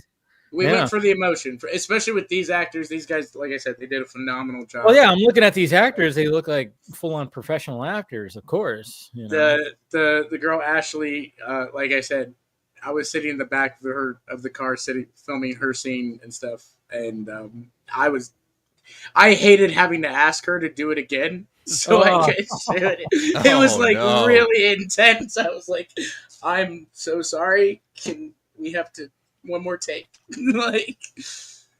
But she But, was yeah. perfectly okay. Do with it doing again, but with yeah. feeling. Oh no, I was like, don't change anything. That was phenomenal. God damn. Yeah, it was. That's they all, did a you know phenomenal what? job. I mean, like, that's one of those things that you got to think about when you're making something like this. I mean, I can only imagine, and I've thought about this, many times. I'm sure everybody's thought about this. Is like when you have these certain scenes that these actors really have to put their all into. I'm just wondering, like, what is going on that set where, you got this act. For one of the guys, we closed the set. He asked everybody to leave, but me and the cameraman. I'm sure there's a lot of that happens, like especially whether it's like a full-on sex scene where it's got to be really intimate, or it's just a very dramatic scene where the actor has to really pour out and really dig deep. And when we see these scenes like on the screen, we're like, holy shit, we're just thinking about the story. But man, there's many times, I mean, I don't know, every time I watch a movie, I just go like, how is this fucking made? And just to be there and witness, like you said, to have to ask her to do like a dramatic thing where you're already going like, holy shit, she's already pouring everything into this. And now I have to ask her to do it again. I mean, just you saying that is making me feel awkward. Like, it's wild, but at the same time, for me, I love it because like I come from a background of acting, so I love directing actors and like especially actors that want to challenge themselves and really love going there and that type of stuff. They brought it, and I think for sure, hopefully they'll get some recognition for it because I like I said, I was damn near traumatized watching, just holding the camera. So, jeez, man, that's good though. That's good. That means you. I mean, that looks good. Like I said, from what I'm seeing, I'm like, oh boy, that's gonna be something. So I can't wait to see it. Thank you. When is it gonna be fully out again? It'll be that cut will premiere on the 20th at the theater, and then we'll have an extended cut out by Thanksgiving. Nice. Where's that going to be screened? That one will probably just your freaking center, Sci-Fi Center. Yeah, we'll go to the Sci-Fi Center, but we're thinking about also doing like a holiday kind of renting out a theater and doing a double screen of Stab and that back to back. Dude. So yeah. I like it. I don't know. Get with me. Let's do something for Stab. Let's do it. Yeah, we can do something for that. I mean that's kind of like down. Like I That's said, right up your alley. Giving you the location you wanted, but and at that point too, it was like we had just gotten the genre right, and the character was you have to include a certain character, and it was River Morgan, and she has to be a waitress. Okay. And so we thought shit, we need some sort of thing, and we ended up just making her a waitress / prostitute. You'll find out in the movie, but we worked it out. Cool. Damn, dude. Yeah. All right. That sounds cool. All right. Yeah.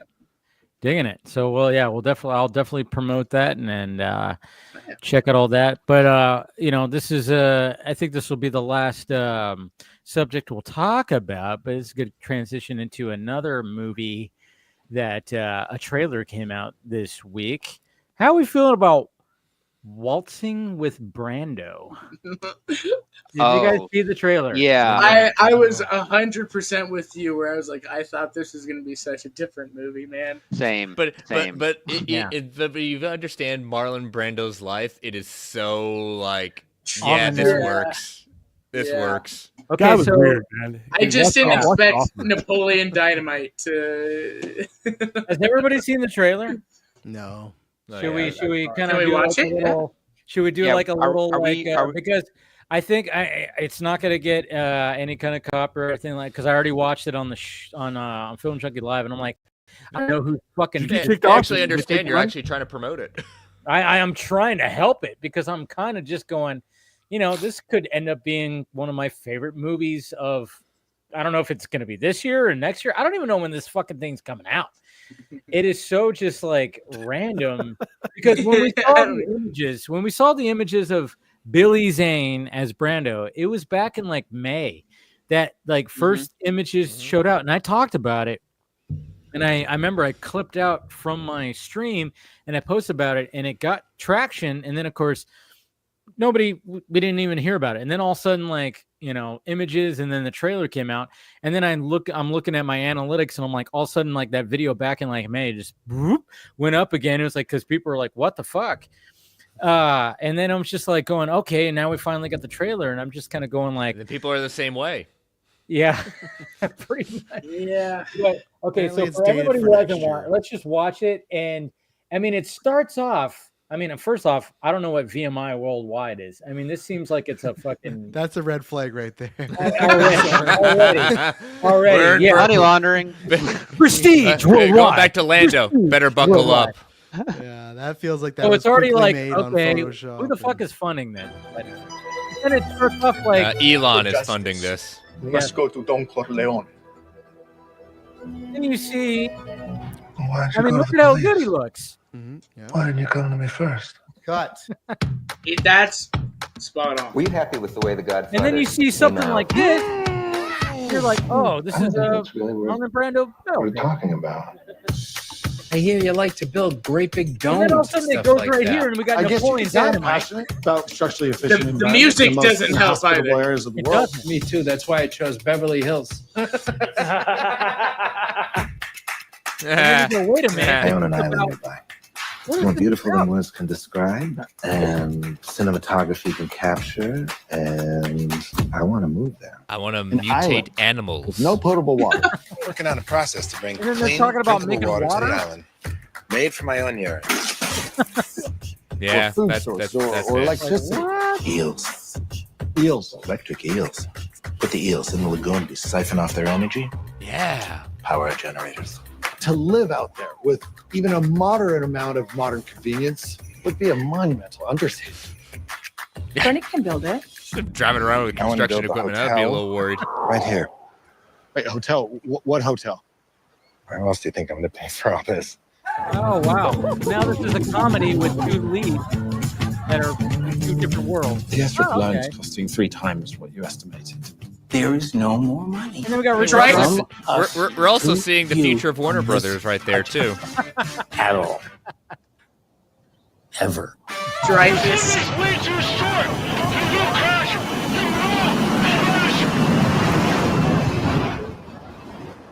That looked a little cheap, but hey, you know, it's fine. You know what? It's kind of a little apocalypse now. Insane. Yeah. It's great. That was really great. I mean, Gracious. I just want to Dude, say for the I record, am so curious interesting. about this movie now because I was Yeah. like, because at first it was like, oh, Billy Zane, he's going for that Oscar. He's going to be in a Marlon Brando biopic. But now this is like some kind of comedy about him trying to like build a fucking thing on One on the aspect of island. Marlon Brando's life that we didn't know about.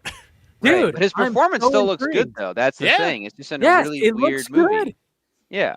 I'm all for this, man. Like when I saw like the trailer, I went, "Holy shit!"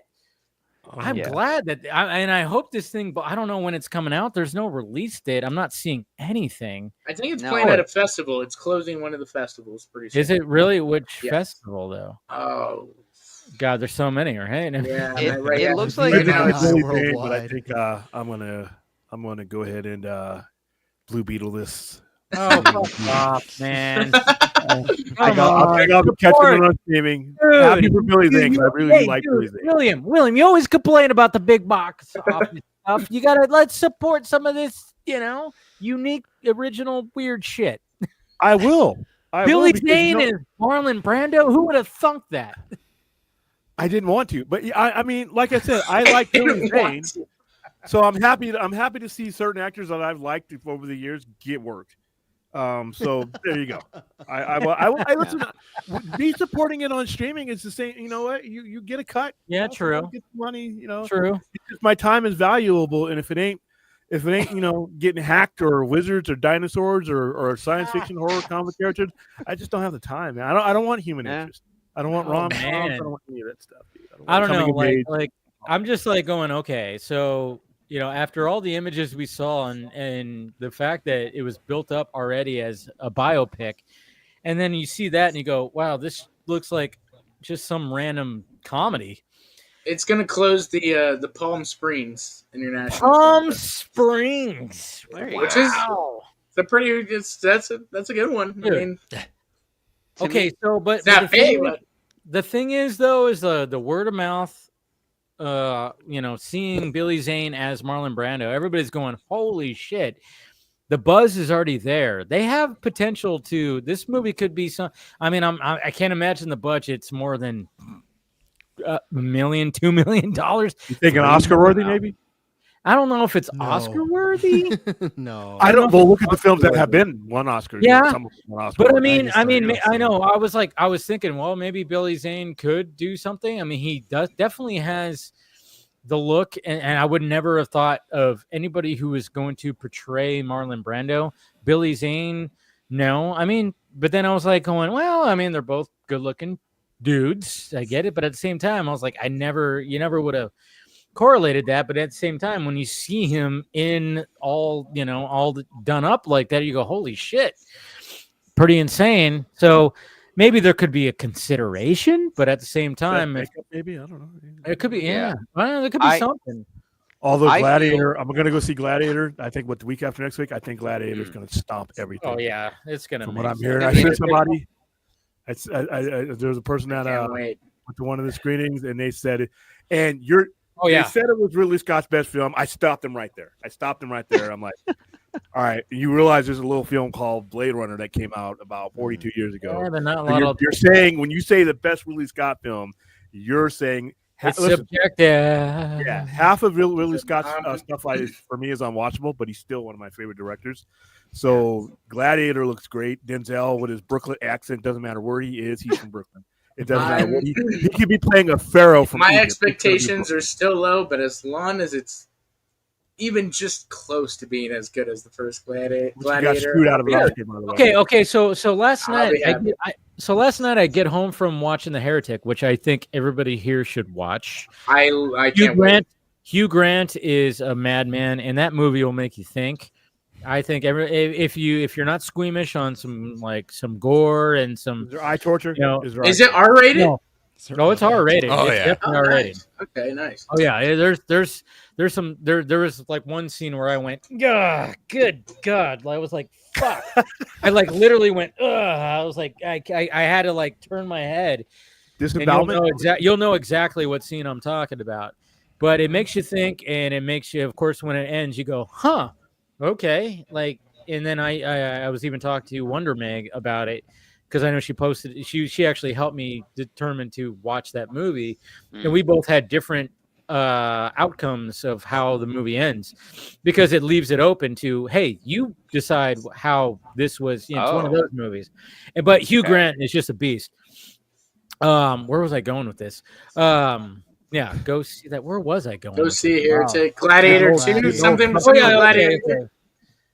Yeah, because when I got home and I was like posting my first reaction, all of a sudden I'm seeing internet reactions to Gladiator 2 and Nosferatu. And I'm going, what the fuck? Like, all of a sudden, like, I get home from this small, thriller horror movie, and then all of a sudden I'm looking on the internet and everybody's saw Gladiator 2 or Nosferatu, and I'm like, two movies that I'm very excited about seeing, and I'm going, what the fuck? Why is everybody getting? Yeah, I may have mentioned this before, but in May, this was back in May, I got invited to a very private screening that they weren't telling me what the name was, and I thought it was going to be like one of the more closer upcoming movies, so I skipped out on and did other things. Oh boy. It was Gladiator 2. Of course it was. And Bradley does not like Gladiator, so I was like freaking out. Was it a test screening? It was the test screening.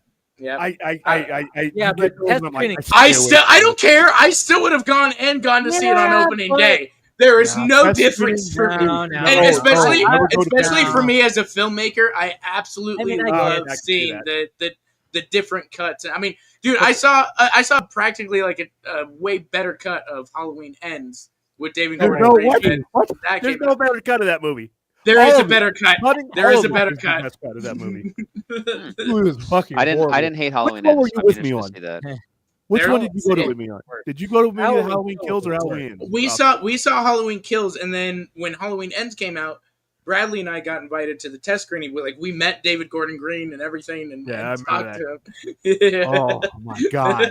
I remember how angry I was after Halloween Kills. That movie was fucking awful. Halloween Kills was Halloween so Kills bad. is bad. Yeah. Awful. Yeah. We were in the casino. Evil I was dies in the tonight. casino telling you Evil that. dies tonight. Tonight.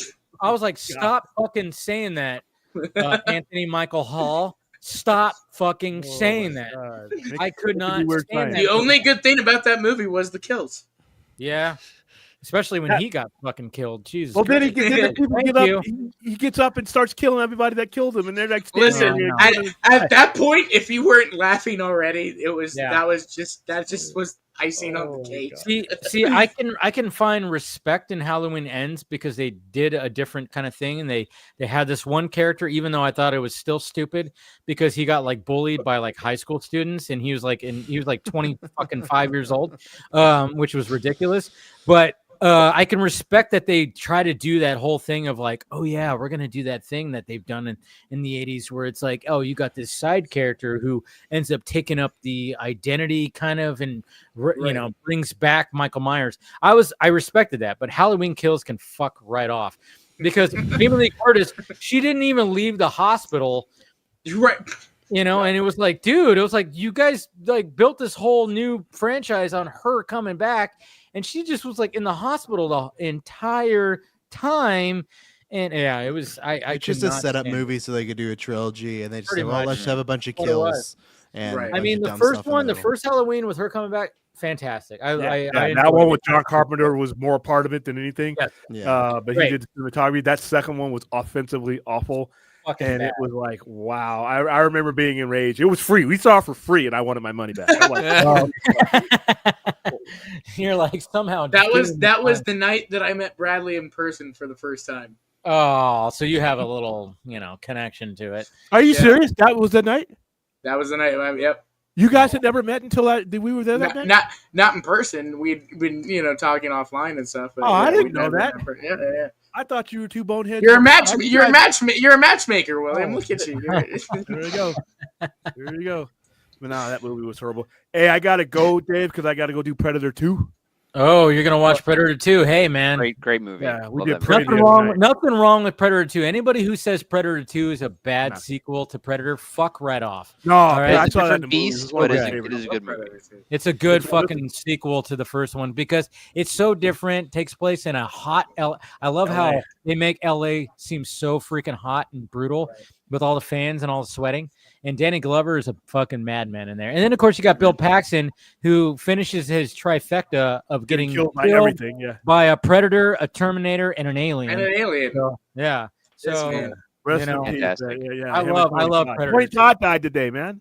Yeah, no, I just saw right before the stream. I was so bummed. He just did the Venom voice too in Spider-Man 2. Yeah, like he's awesome, man. Hopefully, Insomniac releases some fucking content because Jesus, I'm sure they will. They'll probably they better now. Video of him and rough week. Yeah, rough week. All right, man. Rough week. Take care, William. Take it easy, William. But yeah. So yeah, I wanted to end on the whole Billy Zane thing. It's going to be interesting to see where this film goes. It might just die and not do anything. But if it's in the festival circuit, I think it. I mean, it is. It looks like it is. It is. It is, but think about Chris Pine. His directorial debut came out in festivals, and then I got chat on. What was it called? The Pool Cleaner or whatever? The Pool Man. Yeah. So I will only check this one out once it comes out, and if people say good things. As of right now, it's not on my radar because I think it's looking not good. The premise of the movie, the cast that's lined up, because it is a decent cast. I feel like the movie, when it was pitched and put out there, they're like, all right, we're going to go for a $60 million budget. And then something happened. Some funding got pulled and they had a $6 million budget. And that's why we got the trailer that we got. I mean, that's what it feels like, because I could see this being a more high concept type of, not even necessarily a comedy, but definitely like a, I guarantee you the John Hader character is going to be more or less the main character because he seems to be the one that's interacting with all of these, the supporting cast is Dreyfuss and Billy Zane doing Brando. They're definitely, after watching the movie, they're probably just like, all right, let's put this on Billy Zane's performance as Brando because it's probably the best thing in the movie. You're not going to do it on Napoleon Dynamite or John Hader there.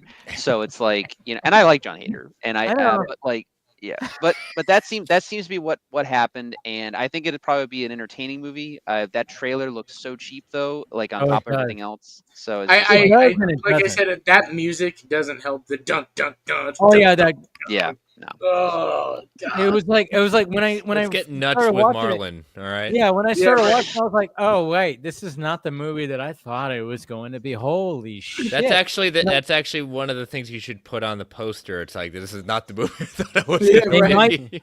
Dude, but what That I'm might work. hoping, what I'm hoping is people go, "Holy shit, this movie is hilarious, great," and it's just like I want to hear raving reviews. Probably not going to happen. It's a slim chance. But I'm just Kind hoping of like the for that. disaster artist, Yes. Yeah, something like that would be fine. Yes. Yeah. Something like that. Something like that. Because I thought the disaster artist was fucking great. I It was thought a great. hilarious. It was hilarious, and it was making fun of something that and bringing light to it, and the performances were all great. And I was like, yeah, because I watched the original movie, The Room, whatever it was called. And then watching the movie, and James Franco, I know he's topic controversy, but he nailed it as what's his name, and yeah, it worked, So I'm kind of hoping that it's going to be something like this. Who knows? Because yeah, it was just kind of funny because when we saw the images back in like April, May, it was like, holy shit. Billy Zane, look at him. He's going to make like this crazy comeback. He's going to play Marlon Brando. This might be something special. And then we saw the images again, and then the trailer drops, and everybody goes, oh, what? Oh, no. It's like, yeah, I saw so many people go, what the, and then even when I posted it, people were like, I'm not sure about this, but I'm like, but I kind of think it's kind of brilliant, and I hope that it actually does something, but who knows if it actually will. We shall see. We shall see. But let's go ahead and end the stream tonight. This was always fun. A lot of food talk, a lot of French fry talk, which I like. I like it when we anytime that we talk food on here, it's always great. No. And I almost want to like DoorDash some French fries right now because of all that French fry talk we had, but I'll refrain from doing that. But good conversation when it came to food and fast food and what's what's good fast food and everything, and hopefully people learned something when it came to that. And then of course a lot of Star Wars talk, and we're hopeful for the future when it comes to Star Wars. We always are hopeful for Star Wars. When it comes to that, but we'll see. When it comes to Lucasfilm, they seem to just be like always. There's always going to be controversy, no matter what, and no matter what. But let's go around the horn and promote anything you got to promote. We'll start with you, Austin. Obviously, we know what you got to promote. Yeah, definitely the 48-hour film we got coming out and stuff. So that'll be out in a few weeks, as well as a couple other podcasts and things. So definitely check out the channel, Borderland Studios. As always, Dave, thanks for having me on. It's always a great time, and I've really had a great time talking Star Wars and DC and just filmmaking and stuff. So I enjoy this group. So thanks for having me. For sure. Chris. Yep. As always, Dave, thanks for having me. It was great to hang out with everyone. But yeah, you can find me on all the socials at Chris Balga. You got Marvel Alliance. Just search for that on all podcast apps of choice, and also joining the YouTube channel, The Brave and the Boys. We do lots of different content out there, but mainly I'm on the Saturday afternoon show where we're looking at OPB buyers guide for all the collected editions coming out in the following week. Nice. Always looking forward to that stuff. And we got Paul. Yeah, I've got nothing to promote. I'm just a guy. So I'm just a dude. I'm just a dude playing a dude trying to play another dude. If I was, I don't know. That sounds like a lot. Anyway, that sounds like a No, you guys can follow me at PMickey1988 and at Paul Panhook on Vero. Dave, again, I really always appreciate for you having me on. I always love having the talk here, and it's always good conversation. So thank you. Always like talking to you, Paul. Thank you, Dave. Likewise. And then of course Travis. Yeah, you can check me out at Travis B. Snail. I got one more week at Geek First, and then I'm going to be taking at least a couple months off. I'm also going to try and just not try. I'm going to not be on Twitter for 2 months once these kids get here. I'm just going to do like a complete, just kind of like man in the woods and just take a break from it all. So I got a couple week and a half left kind of Geek First. So you can follow me, but I will be gone for a little bit. I'm going to try and sneak on the show one more time before I do my mat leave, but I'm going to take, because Geek First, we've been doing it for 10 years, and I've never once taken like a break other than maybe like a week off or something. So I'm going to take just a solid, like at least a couple months of not a single podcast, not in front of a microphone, just kind of like refresh the brain and see what happens. Stay off social media, so have Reboot. Plus, I'm gonna be busy. I'm gonna I look forward to seeing what you do with your film work too, man. Well, of course, the Geek First channel. I should promote. That's what I'll promote at Geek First Cast, because that will still be tweeting. The boys will still be going, and the film stuff. And I'm just gonna be. I've started editing our second film, so that's in post production now.